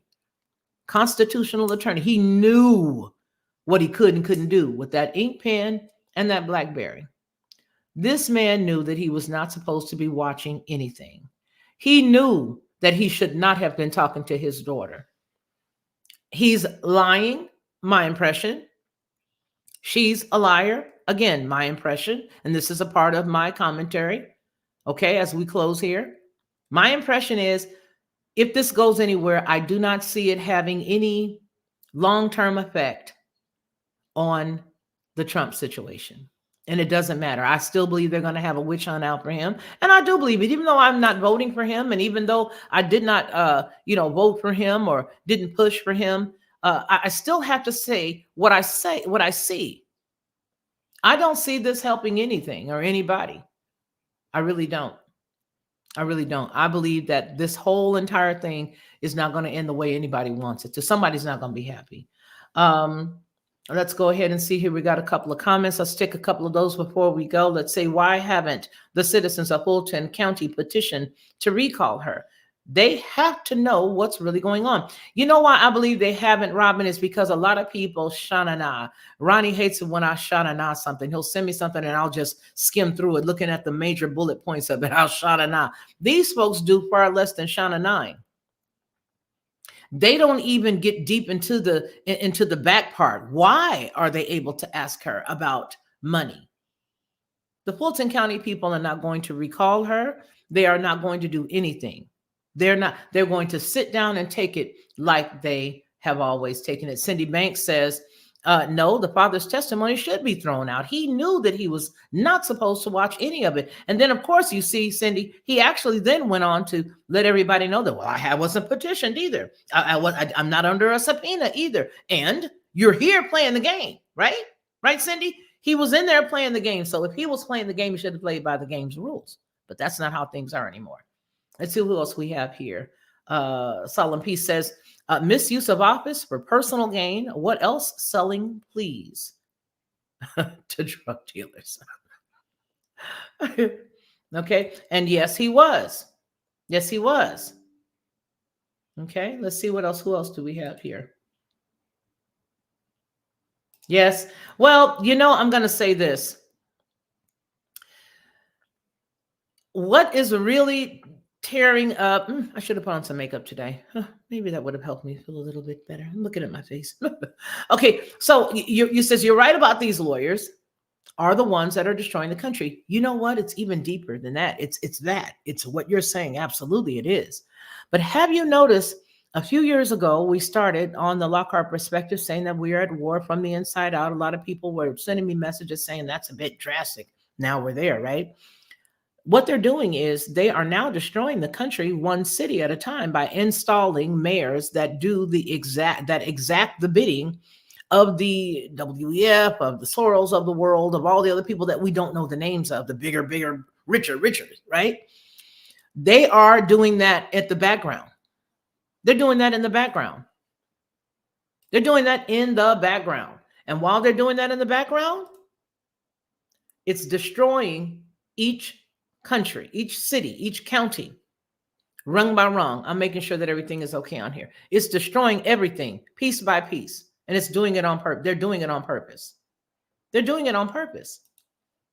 They are, and it goes to show that they're doing it on purpose because that's their goal. That's their goal. I mean, look at how easily they snuck in liberal and communistic type of mindsets in America. You find more people disgruntled with America right now. You find more people not liking America right now who were born here and who knows, excuse me, that this is a very wonderful place to live. But now you find that they've been able to utilize their old ways to prevent people from even loving the country. It makes you ashamed. Some people don't even put their flag outside anymore. Yeah, some people don't even put their flag outside anymore. Okay. Okay, let's see. What else do we have here? Cindy says, yes, Letitia Soros, DA like Fannie, are being appointed in every city. It's frightening. And that is how you destroy a country from the inside out. Because you don't necessarily have to deal with the top, because the federal, see, the people who are doing this stuff have enough understanding to know that there is a separate piece here. You have states' rights, and then you have the federal government that sort of, you know, takes care of all the business aspects of everything, right? And I may be loose in my terms here. But as long as you have each city and each state able to be governed by their own little bosses, but you go and pay for these little bosses to get their gigs, then you're able to take over. And that's exactly what they're doing. And that's exactly how they've done it. Let me see. The story that I have for you guys is, okay, so some of the fun stories. Let's talk about that before we leave. Here's one of the fun stories. It's in whatchamafigure right now. It's been like this since a couple of days back. And this may be like a week ago when I first saw some of this stuff. It started, what day did I start this? Okay, 2:15. I edited more of it, but it started a couple of days back. Oh, there's another story that I'm working on right here. I want you guys to see this, because this is one of the ones that I'm going to put up. I'm showing you guys, I want to show you guys some of the stuff that we've got coming up. This right here, and that's what I'm doing right now, sharing with you guys some of the things that are coming up. I want you guys to see how some of the camps now look like concentration camps or military barracks from the days of old, which is what you see in here. Military barracks from the days of old. And we're going somewhere with that. So the fun stories are the ones that we're looking at, some of the kookiness of some of the mayors and some of the things. And here's the deal. There are other things that are going on right now, but let me tell you why they're putting these stupid stories in the front. And I intend to cover every single one of them. Please, with all due diligence, understand that. Take your time and get that. I am not leaving any of it on the table. Why? Because I know that there is something behind it. I know that there's something behind it. And I know that as the distractions come, we got to get down low and crawl, stop, drop, and roll, and sort of crawl around, low belly crawl up under all the smoke to see what's really good. So while we're looking at this, there's some stuff that's going on right now. Yes, that's exactly. Well, you know what? Cindy says the FEMA camps is what you are seeing, and you ought to see them in the Nevada desert. Baby, let me tell you something that those are not. Let me say this. You are absolutely right. And here's another piece that layers onto that, okay? You are right, and here's what sits on top of that. What sits on top of that is the fact that those camps that you see could also double as barracks for armies that were brought in. Remember when we talked about a few, maybe 3 years ago, I said, if you don't, if an officer that you see on the beat, he wouldn't kick your door in, or military guy, Bob's son went into the military, he's not gonna kick your door in. But one of those blue hats all those guys are blue hats that are here now. These are UN hats, but you're not gonna see them in those hats anymore because they came here with an express purpose. Those places that you have here, Cindy, that's what they are. That's what they are. And this story that I'm working on, that I got all the stuff laid down for it first, is going to show that. Another thing, you guys that really know me know that when you hear me mispronouncing something with eloquence, it's on purpose. I see a lot of people were saying, hey, you're mispronouncing the name of that. It's not Audacity. No, it's Audacity. We know the name is Odyssey. We know that, but it's Audacity to me. And that's the reason why, if you know me, you know me. If you hear me saying something very eloquently and on point all the time in a video, like the little one we did about Soros, I meant that. I meant that. But don't lose the bigger point. The bigger point is This guy now has power over more media than he's ever had. And there is nobody to go and get him. There is nobody that's going to stop any of this. And I think as we close here, coming up on our 2 hour and 21 minute mark, I just want to let you know that there is no help. There is no one. You are your own help. There is nobody that's going to come and save the day. Nobody. And anybody who does feign to save the day still has at least 20 people above their heads. All right, you guys, it's been a very stimulating morning. It really has. And I know that they're going to be coming back here in a little bit. Don't think I am going to, let's see, where are they right now? What are they doing right this moment? They should be done. Let me see. They should be still on recess, right? Oh, look what somebody's giving them to look at. There's more information here than you want. Let me let you see this. Let me take myself off. That's what they got to show us. Oh my goodness. Okay, you guys, look for me to come back. I got to go pick up my new glasses and I got to go pick up a couple of other things while they are doing their thing. And if I have time today, I definitely will come back with this because it's more important for me to not see this than that's funny. That's funny. That's actually live right there. All right, folks. So we are going to come back and should be back a little bit later. If you've got the opportunity to come on and slide on by, come on and slide on by. Tonight, we're also going to do something. Yeah, it is lunchtime, right, Cindy? Here it's 11:32. So I got to go run some errands and hopefully we'll be able to come back. You are so very welcome, Robin. You are very welcome. And for those of you who were the sponsors of the show today, who did bless us financially, I want to thank you so very much and let you know that that is very needed. It'll actually help us take care of a couple of small bills around here. One in particular is our P.O. Box. And if anybody else wants to help throw in so that we can keep the P.O. Box going, you are welcome to go ahead and send us a Cash App, baby. Or you can hit that button down there and put a couple of bucks in there if you want to, 2 or 3, so we can keep stuff running. But nonetheless, I want to tell you that if you do or don't, a thumbs up don't cost a dime, and I appreciate you for that. You guys take care of yourselves, and we will see each other later on, especially if they come back and they got some good stuff going on there. Yeah, you know what? Okay. Love you, girl. You know I love you. All right, you guys take care of yourselves, and we see each other in a little while. Let me see if we got some music to leave here on. What we got? Do we got some music we can leave on? Maybe I should just keep everything on. Nah, I'm not going to do that. Or shall I? What song is this? I can't hear it. Can y'all hear that? It's not making any sound.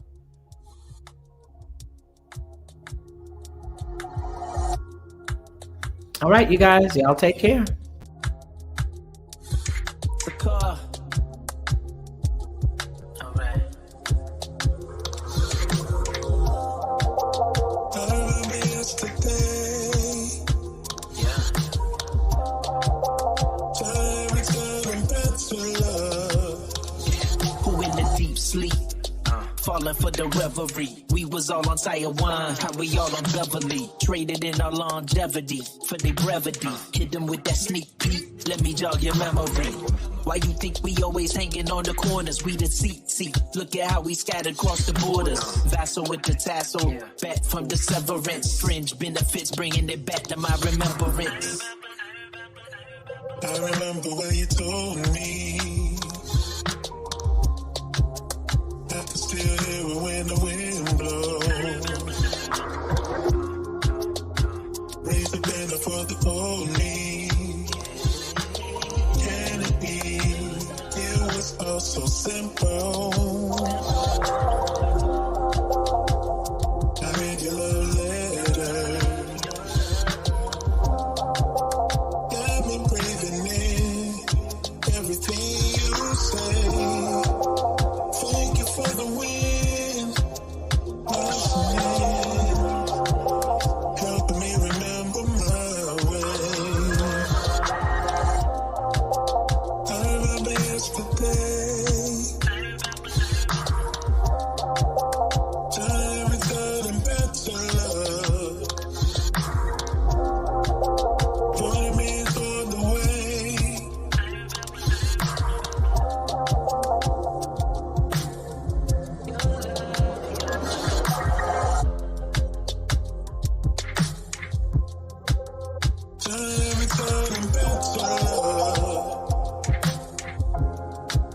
To receive instant notification each time I upload, please hit the subscribe button and the bell notification.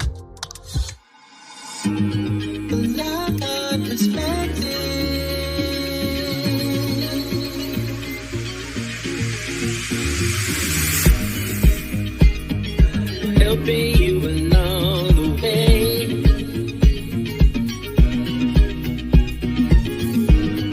Helping you to make it through another day.